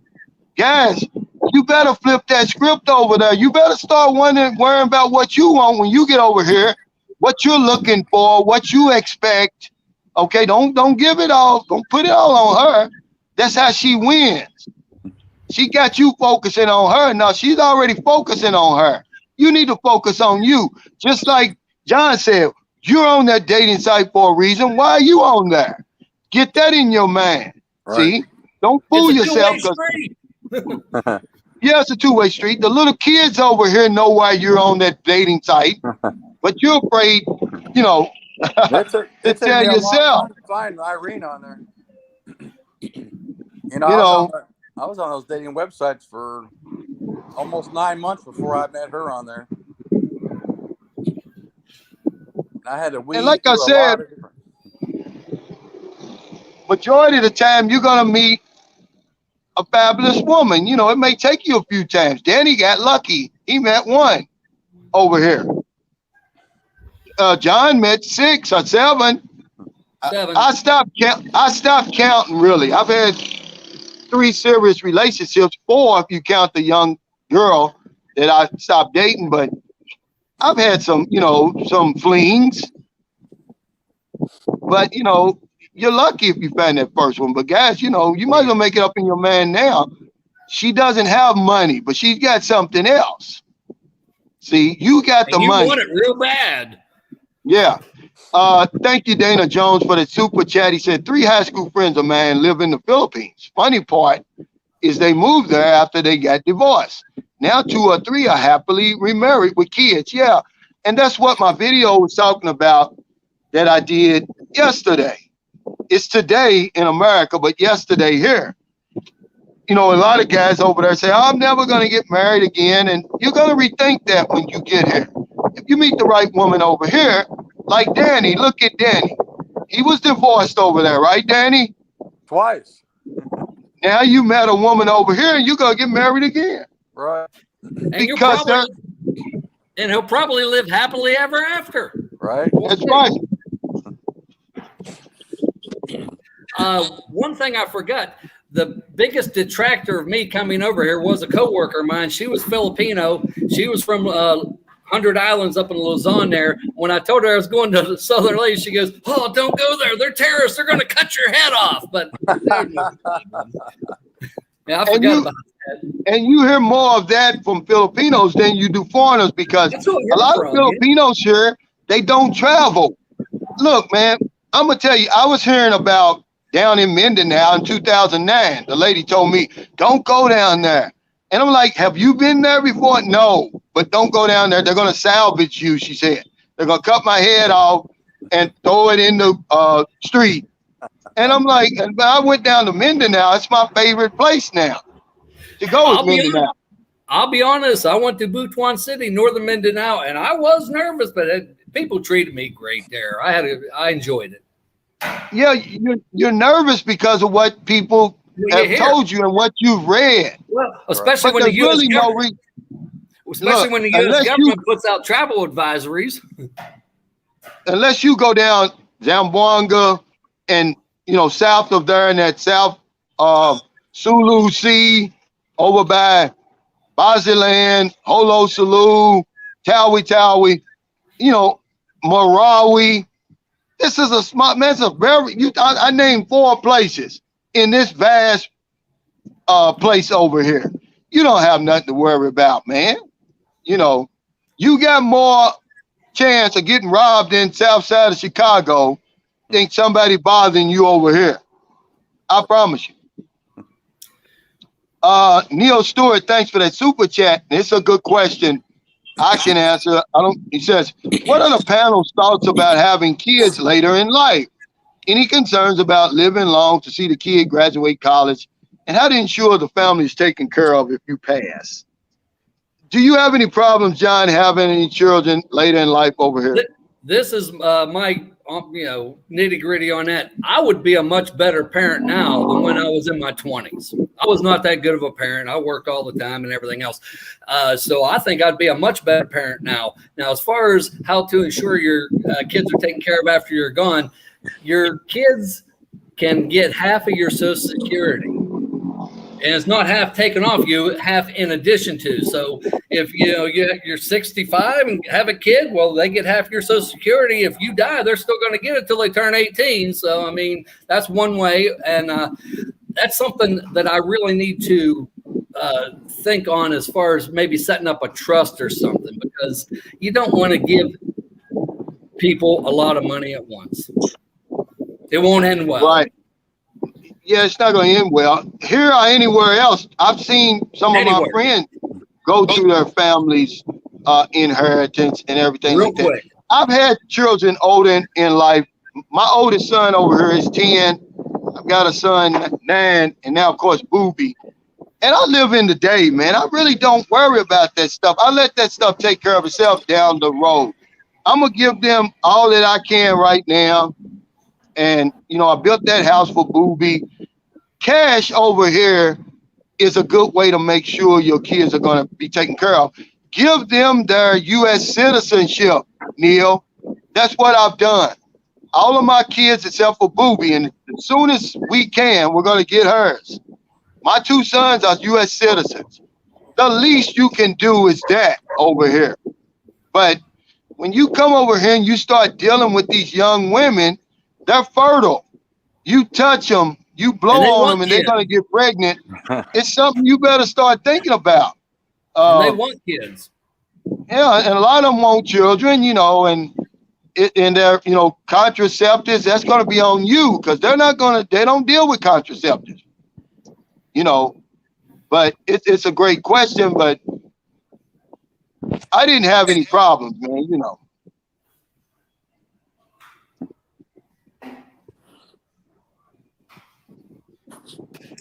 Yeah, Ernest Bunak said becoming a U.S. citizen for a Filipino is like hitting the lotto.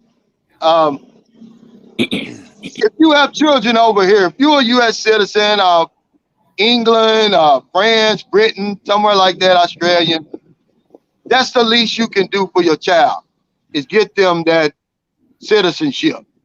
Don't leave them over here. There's thousands of children that have been left behind, man, over here. Look at Gail, the young lady I'm trying to help.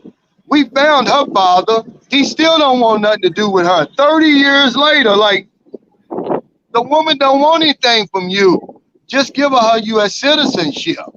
And she's a child I'd be proud of. Oh, man. He's got a brilliant daughter. But that's our mindset. He's thinking that he owes child support and all that, but he don't. He don't. My girlfriend's desire to come over. Give him that citizenship. My girlfriend Irene, she doesn't have any desire whatsoever to come live in the United States. My wife doesn't either, but of course I told her in the U.S. it's legal for men to beat their wives. And she believed it. But see, at Ernest Bunag, when he said that it's like hitting the lotto, see, that's what one of my next videos is going to be, a Filipino heaven. They look at America as like heaven, and when you get them over there, it's not that a lot of them become Americanized because some of them don't. Some of them keep their personality intact, but trying to get them to come back here, man, and live, in their words, a life of hell, man, you got your hands full doing that. One guy said, hey, I've been married to my Filipino for 30 years. She don't want to come back here. And that's what you're going to run into, man. But that's one thing that you can do. Get them that citizenship. Give them a chance. Because I feel bad for Gail. But she's not sitting around. She's not sitting around like this. crying. She's out getting it herself. That's right. Yeah, she's got a little food business. She's got a little farm that she takes care of. She takes care of her 2 kids. She's a go-getter. She's not sitting around crying. Take them to Minnesota in the wintertime. They'll be ready to go back to the Philippines. Calvin can attest to this. It's been low 80s, very high 70s. People got on ski hats and jackets. They're freezing here right now. I'm loving it. Let them. Yeah, it feels good out here now. Right now, it's perfect weather. Right now. Let me see what my thermometer says. I mean, it's perfect weather. No matter what the temperature is, the sun's out. You got a breeze. I'm going to say it's about 80 degrees, but it doesn't feel 80. The humidity is low. I got 88 on my 40 peso thermometer. I didn't think it was that hot, to tell you the truth. Feels good. Yeah, let one of them Filipinos experience that cold winter up north in the States. I tell the Filipinos that in the wintertime you can take water and put it outside in a couple hours it'll freeze. I don't think they believe me. They'll be ready to come back to the Philippines. No, they won't come back. I'm gonna tell you, man. It's like waking up in heaven. Imagine you wake up in heaven and they say, "Come on, Danny, let's go back down to this hellhole over here." You're not gonna do it. Take them up to Northern Alaska. Now he says when American citizenship does afford you certain rights to the father's wealth, but you got to understand, Eric, she doesn't want it. She just wants what's rightfully hers. It was Gail did not ask for this, guys. Y'all got to understand that. She's the innocent one in all of this. True. You know, I mean, hell, that's the least you can do, man. It's a proud moment for me, man. You can, hey, thanks, Neil. He says I have to go. Appreciate it, man. Hey, Neil. I felt so proud, man. And I'm going to tell you something. Even when you go to the embassy, man, it's like they want you to do that. They encourage you to do that, man. The lady who was our interview officer, our embassy officer, man, I mean, she was happy. She was as happy for my son as I was. I mean, you know, it's tough over here, man. I don't care under any circumstances. It's tough. Right. And why would you leave, you know, your children over here? If you come over here, then be responsible. Wrap the damn thing up, man. And, you know, because you coming over here and get the tune up, you're going to leave, you may leave something behind.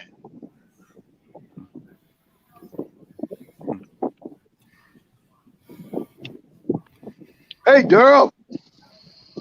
That's my buddy, Daryl. Now, see, he took his wife He's a good man. on some snow skiing the other day. Well, snow sledding.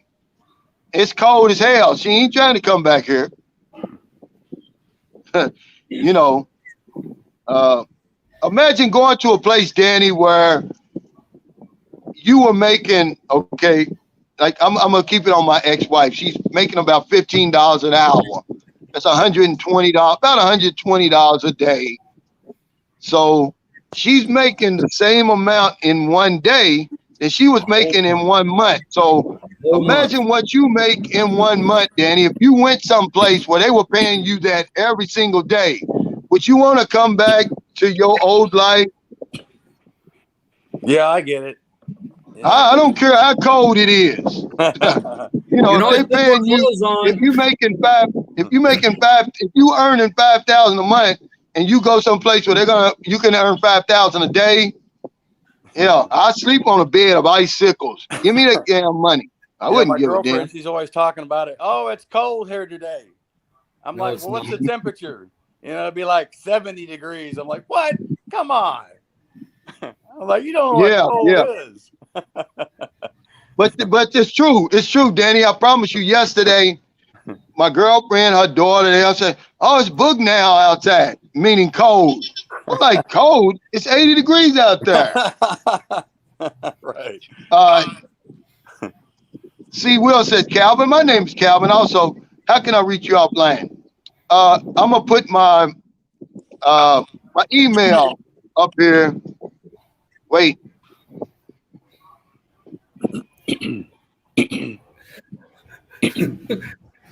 While he's doing that, Mo, it's cold here. I need a hotspot. You can't have any of my hotspot. There you go. See, Will. He said it's colder than that in San Diego. Dana Jones, thanks for that super chat. He says, I know a couple of Filipinos who joined the U.S. Army and retired, became American citizens, loving life. One retired last year and plan on moving back. Yeah, I ran into that a lot when I was in the Navy. When I was in the Navy in the 80s, because we had bases over here, Filipino citizens could join the United States service and become U.S. citizens, man. Now, Rudy can talk about that. Oh, yeah, I can talk about that. What happens, Rudy? As soon as you graduate, when they recruit you, you can be a foreign national of any country. If you pass the boot camp of any U.S. service, as soon as you pass the boot camp, they'll call you up. USCIS will call you up and ask you to swear in as a U.S. citizen. They pay for everything. Wow. That's good. Now, Grumpy Dude Bryant, this is where I am, and people don't understand it, but you said this clearly. He said, Keith Bell, what is most important to you, quality of living or quality of life? The quality of life has always been better for me in the Philippines. When there, I wake up every day expecting nothing And that's where I am. My quality of life, not my standard of living, but my quality of life is so much better here than it was in America, man. I'm just speaking from my personal experience. You know, Mine too. I'd have to be working still if I was in the U.S. exactly. Beach of Life says Rudy's recruiting again. You know, I Oh first, my God. you know, I first That's heard about true. the Philippines. I first Yeah. heard about the Philippines when I was in the military too. When I was in the Navy. Daryl Foremore says, for real, if she doesn't want to go, it's okay to me to have a sugar mama. Yeah, she'll be working pretty soon.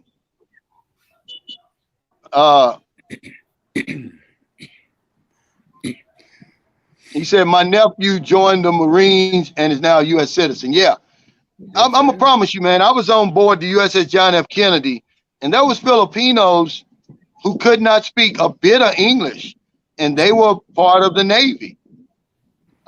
It was just an agreement we had when we had those bases. Now it's a totally different story. I mean, because my Filipino wife, her brother is in the Army. He's trying his damnedest to join the U.S. Army, but he won't get past first base with that. There's a lot of Filipinas on my boat too. Yeah, Filipinas and Filipinos. I was a cook, but I never cooked in the Navy. Now, and most of the cooks were Filipino, man, and they always would tell me to come over here, but I never did. That was in the 80s. Yeah. Yeah. And Matter of fact, my You Dirty Puppy says, let me read this real quick. He says, at Harold Teal, I'm thankful you said that. I have recently been asked to look for a chatmate for a good man. My friend lives on a small island called Sapaway in Calvin's place. Yeah. And I'm looking for a small lot over there, but it's probably going to be impossible.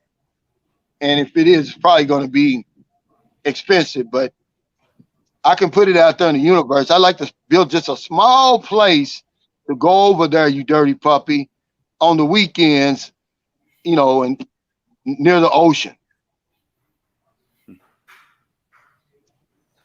Hey, Rudy, they said you're a good recruiter. It's true though.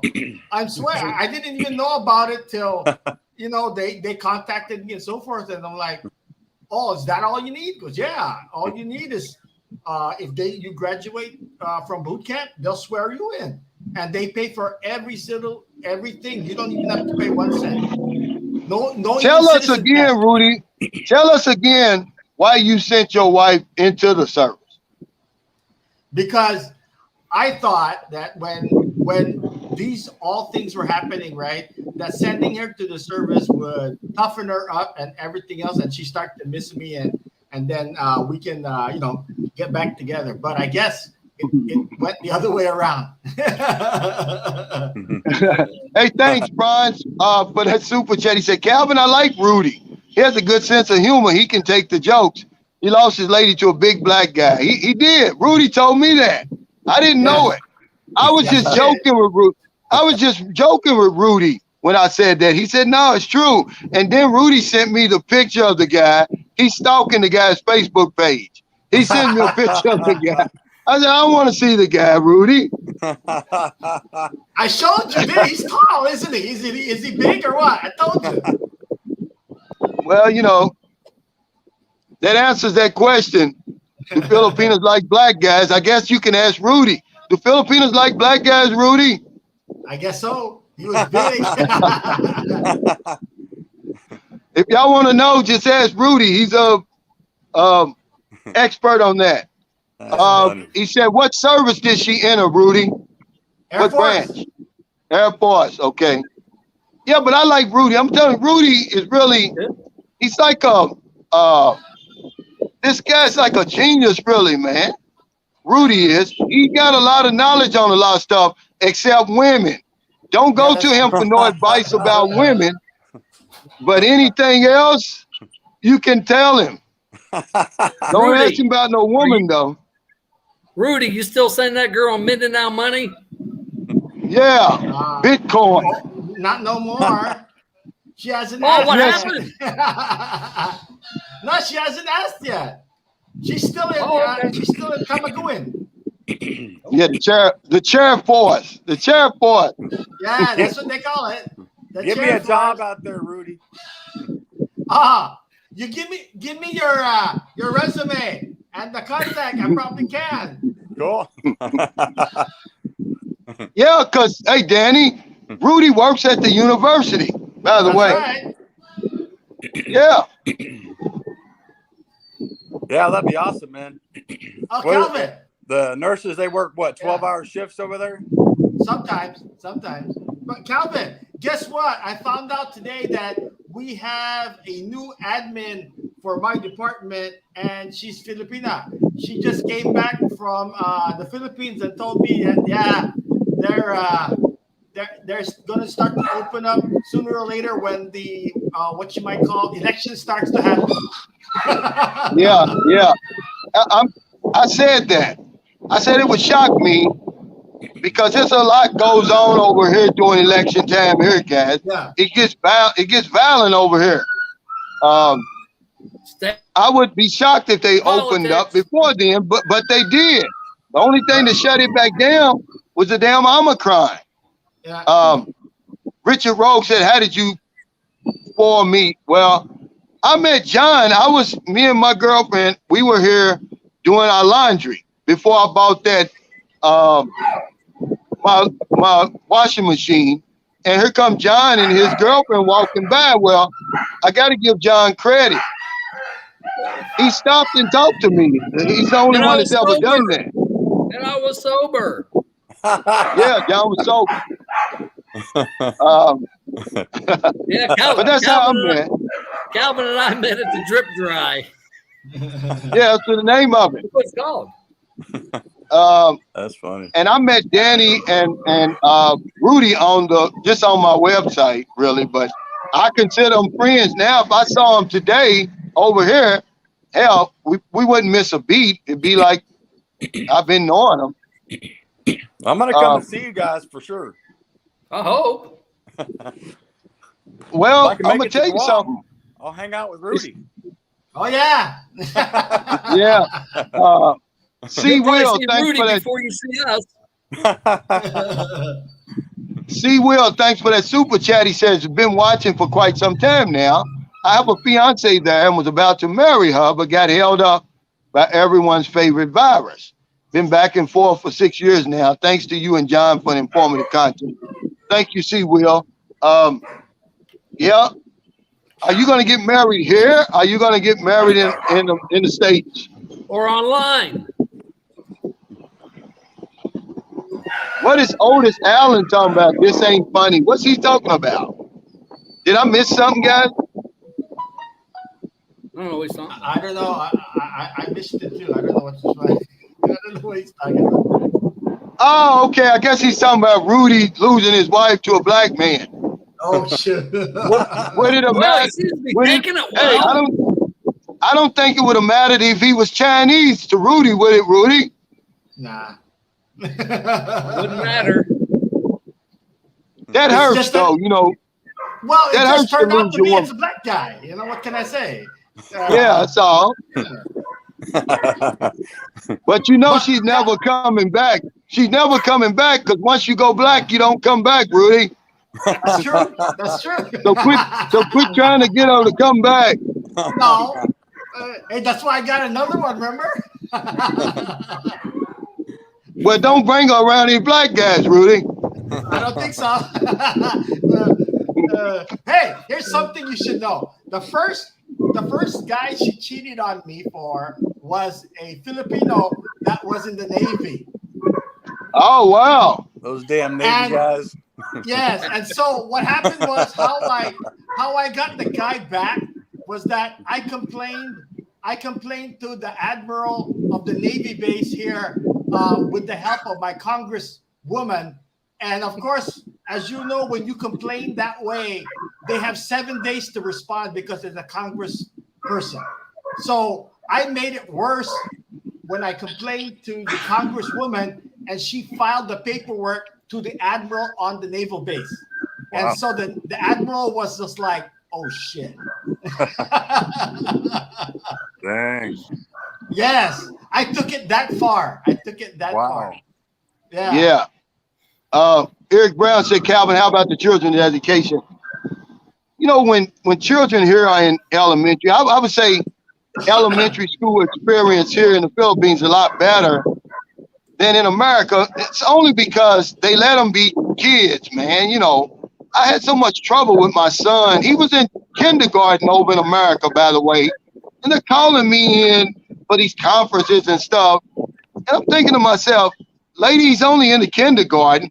And she says, well, it's not the kindergarten that you attended back in your time.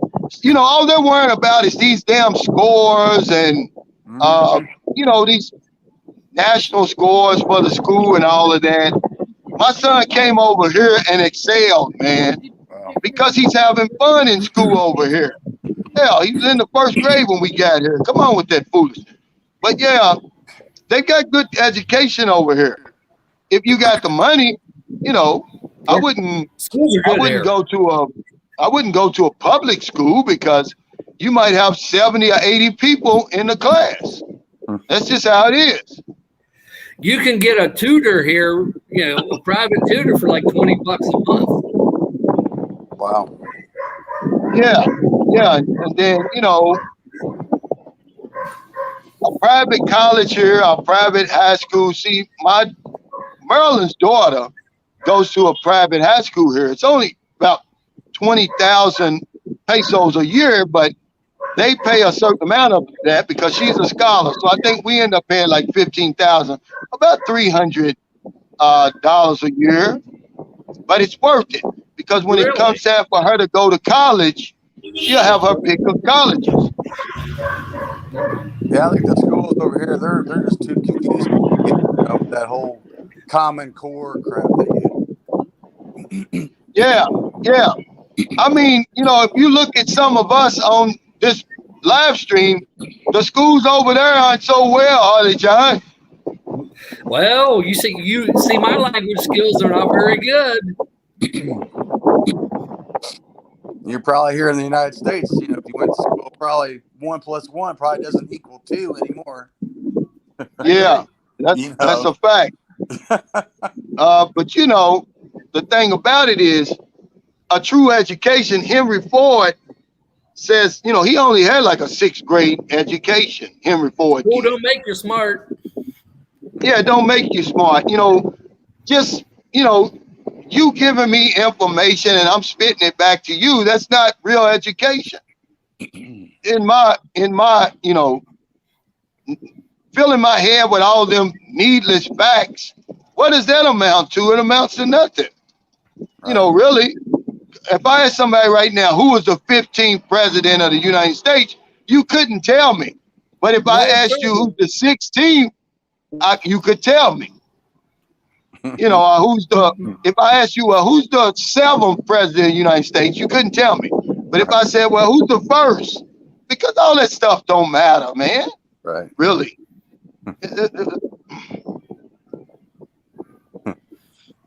He said, John Gomez said, I took a typing class. They had no typewriters in the front. How do you do that, John? That sounds like my girlfriend here, Marilyn. Marilyn became a school teacher because it was either become a school teacher or computer science, but they didn't have any computers. So she was like, I'll become a teacher then. I dropped out of my typing class in high school. I said, screw it, send me to Votech school. Yes. I think that's a very good option. I actually took a typing class, and I'm so glad I did. It was actually a business class that taught us typing. Yeah. And I'm glad I did, man.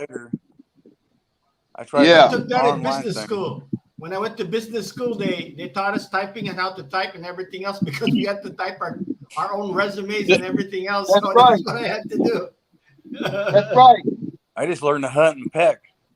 Oh, did you I'm do the the master at two-finger that. technique? The two-finger technique? Yeah, I used buddy. to use the two-finger technique. That's all I need. Mo's leaving. Goodbye, Mo. Good to see you again. I love LaChon said John Gomez did the music class have any musical instruments? That's good. But the music class for me in 7th grade, it was just we sang songs. That's all we did. I played the saxophone. Yeah. 5th grade through 11th grade, I played the saxophone. Now, see, this is what Brian Nichols is saying, what I was saying. He said, kindergarten, we sang songs and played with Play-Doh. Not over there. They want you to, you got to do all kinds of stuff now in kindergarten in America. It'll drive you crazy. You won't believe it, man. The standards that they set for these kids over there. No. Crazy. I never used to do that. This is true right here. In my kids' school, in my son's school, the bathroom's in the classroom. It is. Oh, okay. I didn't know that. I don't know if that's a good idea or not, but it is. Might get a little stinky once in a while. Oh yeah, yeah. That's how it was in my The fish elementary base. He said, Jose Villanova says, I took a cooking class in high school. We did lots of paperwork and cooked like 2 times. Stuff out of Stuff out of can. the can.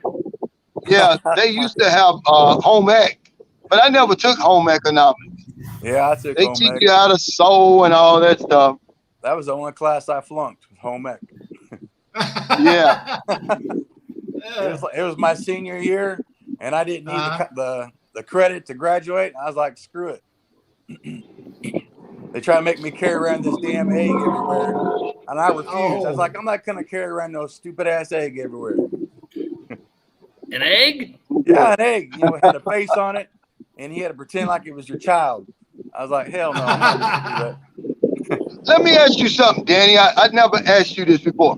What made you want to come to the Philippines? How did the Philippines get in your mind? What made you get on that website?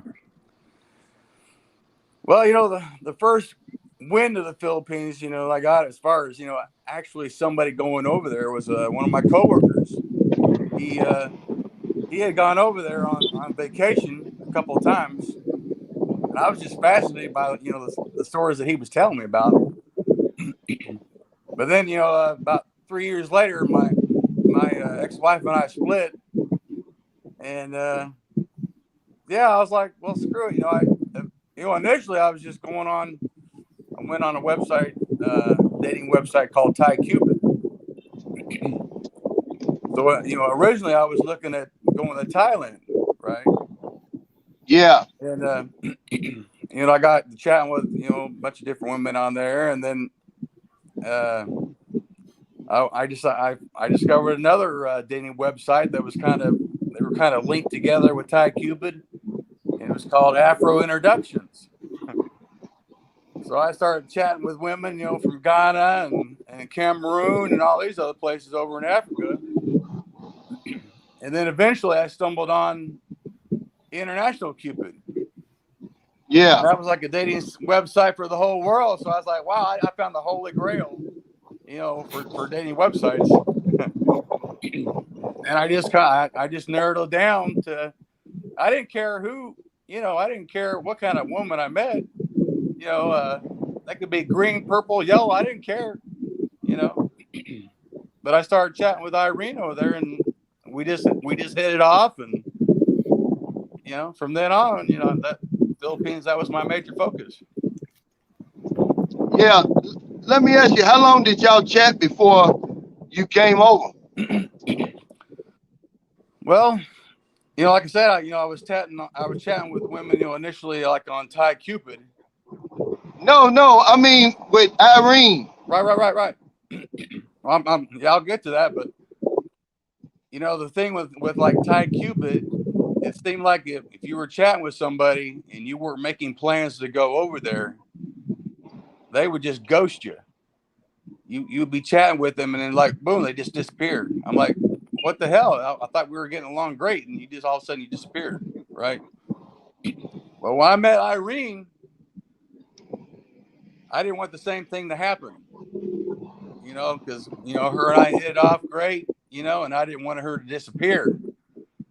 So as soon as I started chatting with her, I immediately was like, I want to go over there and meet you in person. I want her to know that I was serious, that I wasn't just, blowing smoke. Hello. So after I started chatting with her in July of 2019, and I went over there in October of that same year. Oh, yeah, okay. That's not too bad. That's about 4 months. Right. The Orchid King says, anybody here remember the old site Cherry Blossom? I do. It's still there. It's not like an old site. He said lots of ladies there when I was a kid back then.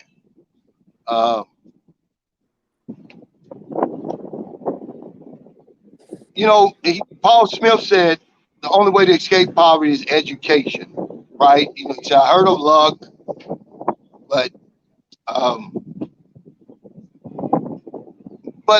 it just depends on, is it a specialized education or a generalized education? I agree with you as far as learning the basics, reading, writing, and arithmetic. But a lot of that other stuff, man, social studies and all that stuff, it's foolishness. It's propaganda, really. A lot of it is. Because the education now doesn't guarantee you anything. Right. When I went to college for 1 year, and I'm going to tell you what I was told, that it's not so much what you learn in college, but who you know in college, who you get to meet in college and socialize and everything like that. Because why go to school for all those years only to turn around, get your degree, and then go out and start begging somebody for a job? They don't even teach you how to, to fend for yourself, to get, to build your own business. Yeah, anymore. It's not even worth. Now, if you're going to be a nurse, doctor, carpenter, something like that. Yeah, but just a general education. I've got a brother, man. He's this woke 70-year-old. He's got a PhD in educational psychology, which adds up to a hill of beans. Right. It's nothing really. It's like, it's something. It's a pride and joy for him, but you can't work on the factory floor with that degree. Right. I mean, what is that? It's something to be proud of, but I mean, I'm not discouraging people not to seek an education, but I would say seek a specialized education, man. Yeah, there's a lot of people with master's degree that can't even find a job. Well, yeah, I mean, he's got a PhD. He's a doctor, but I mean, he was working at the VA. Because he's a veteran, they gave him a job at the VA, sitting behind a desk, doing nothing really. Mm-hmm. And he went to school for all them years. So, that's all I'm saying. I'm not putting the education down. Obviously, in a place like the Philippines, you need every edge that you can get. So somebody with a degree here is going to have a better chance than somebody without. Then you got. But if you're over in America, man, hell, I don't have a degree. I earn more money. I probably earned in my working career probably 10 times the money that he earned. Then you got in his career. You got to pay back. Yes, that's the problem. I mean, that was the problem I had. I got like $41,000 in student loans. Wow. And that's cheap now.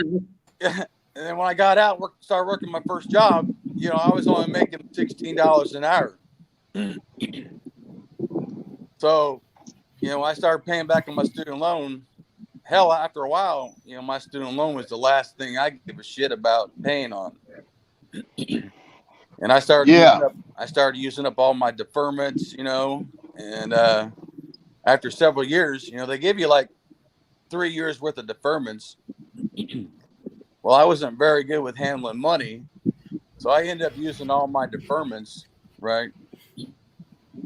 And then several years later, they called me up and said, "Hey, if you don't start paying on your student loan, your loan's going to go into default."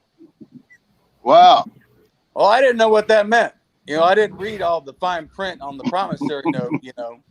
I was like, well, screw it. I don't give a shit. I was like, well, I was sitting there thinking, okay, if I don't start paying on it, they won't loan me any more money to go back to school, which at that time I wasn't going to plan on going back anyways.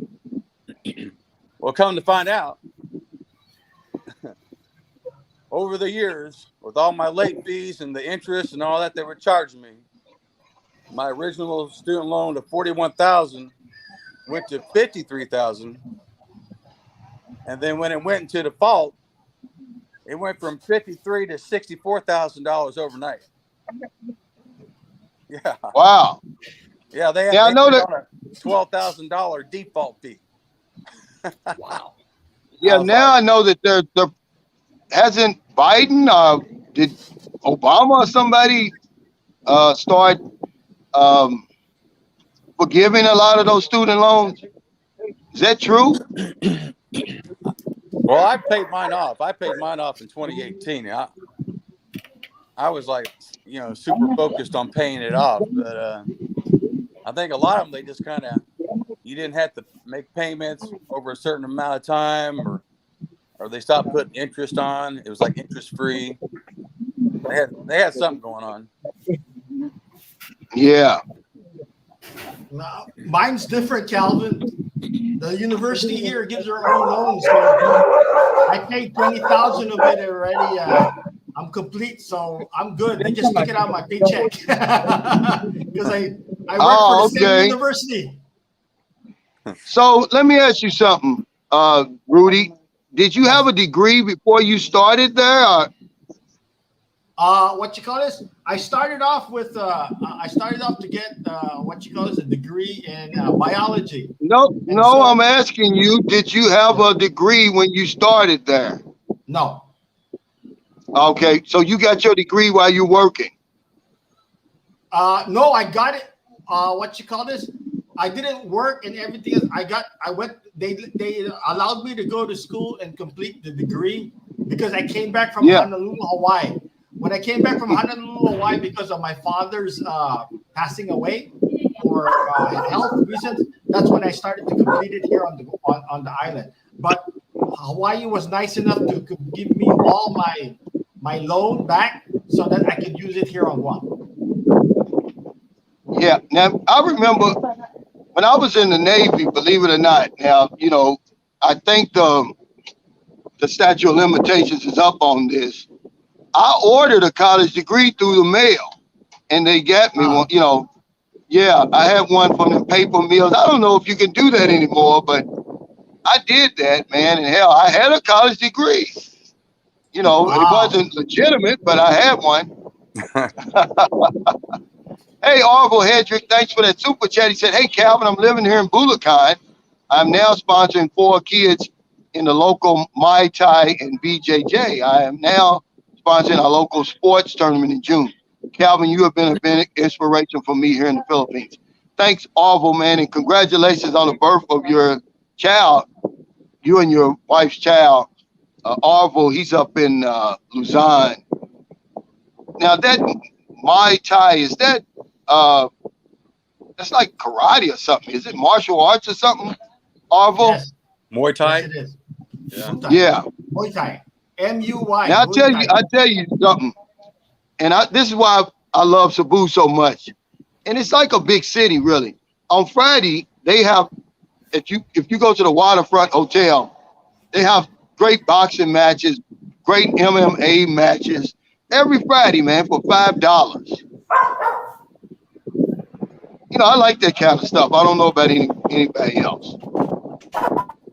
But if you like that kind of stuff, they got it here. Yeah. It's real affordable. That's one thing I like about the Philippines. Yeah, So, bring her in here, whatever you want.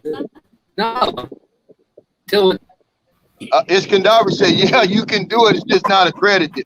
Yeah, I just ordered one. You could buy them. You usually could buy a college degree. Anyway, it looks like it's back. Is that you, John? Yeah. Yeah. Probably. So- Yeah, John's frozen again. Hey, I got Calvin. about 10. Yeah, I gotta go. I gotta go pick up my son. So I'll leave Okay, now. yeah, I got about 10 more minutes. I want to thank my panel, my impromptu panel, because only John is the only one that showed up that I invited. We were going to talk about, and hopefully I can do it next week.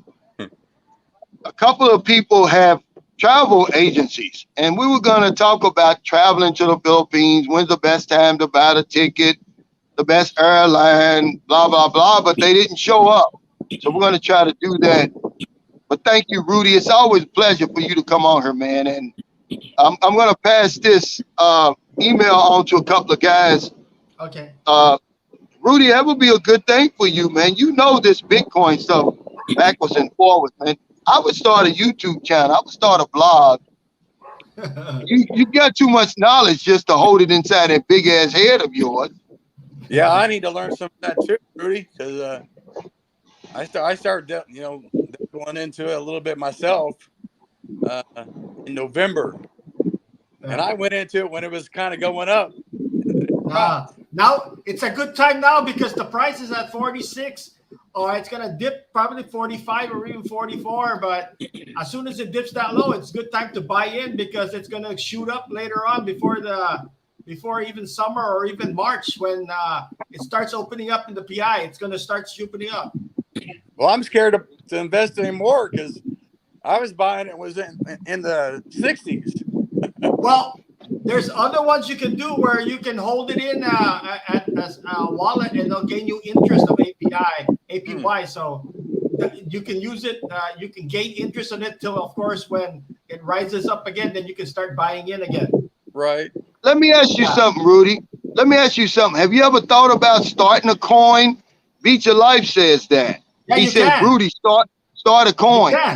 You can, but the problem is that you have to once you start that coin, the coin has to be specific in what it's supposed to do, because that's the only reason why they would use the coin is because you need it for a specific purpose or whatever it's going to do. A good example of it is that Ripple, which is the coin that banks are using, is that it's used for a specific purpose where once you send a transaction, the coin disappears, and that the only way that you can use the coin is to do a specific transaction, then it disappears. So when the coin starts disappearing, the other previous coins become more and more valuable because there's going to be less and less of that coin that you can use.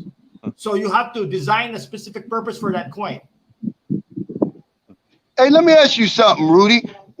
How long have you been in Bitcoin and all of that? Since 2017. What made you get into it? The craze, I guess. Well, the only reason why I got into it is because it was low at first and started off, like if you see the dates and so forth. 2017 is when Bitcoin started to crash down from 20,000 to 3,000.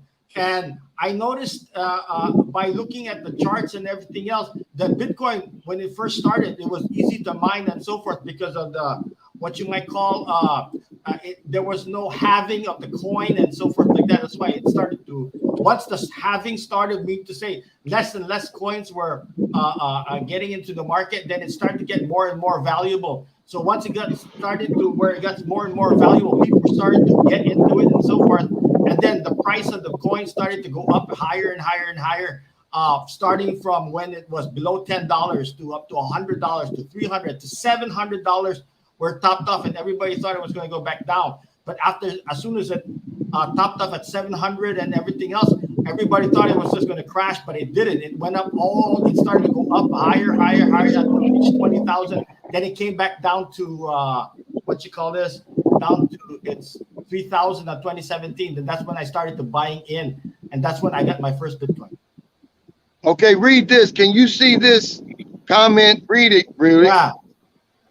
Not correct with XRP, Rudy. It's an active exchange, no burn, no mining. It's a fixed coin, reusable. Well, what the banks were buying into it, and what I can tell you is that from my connections and so forth, that they were going to use it for that purpose when I got a hold of it. So that's why I bought a couple thousand of it. Hey, Rudy, here's another guy, Brian Richardson. He said, would love to find out more about Bitcoin from Rudy. How to contact him, Calvin. Yeah. You want to just go ahead and put your email up there, man, and roll the dice? Well, you have my email. You can just give it to him if you want. Well, let me see if I can put it up. I don't know if I can move it to the... Because I can't type it in on my side because I'm on your live stream. Yeah, Calvin. Well, I can't move it. I'm trying to move it, but I can't. Yeah, Calvin. Wait. Send me Rudy's email, through Messenger or whatever. I really want to get a hold of you as far as getting a job in nursing over there. Oh, no problem. Yeah. I can help you with that. That would be amazing to just be 1,500 miles away from the Philippines as opposed to. Oh yeah, once it opens up and everything else, you can go there every weekend. Do me a favor, Rudy. Go Yeah. ahead and put it. Go ahead and put that in the regular comment. I can't put it on the regular comment because it only makes me put into the private chat. That's it. Okay. Well, Brian Richardson, if you send me an email, I will send Rudy's contact information to anybody that wants it. And maybe we'll have another Bitcoin panel next week since everybody wants to talk about it. Yeah, I But would. yeah, okay. I would Yeah. love to know more about Bitcoin because, like I said, I started putting money into it.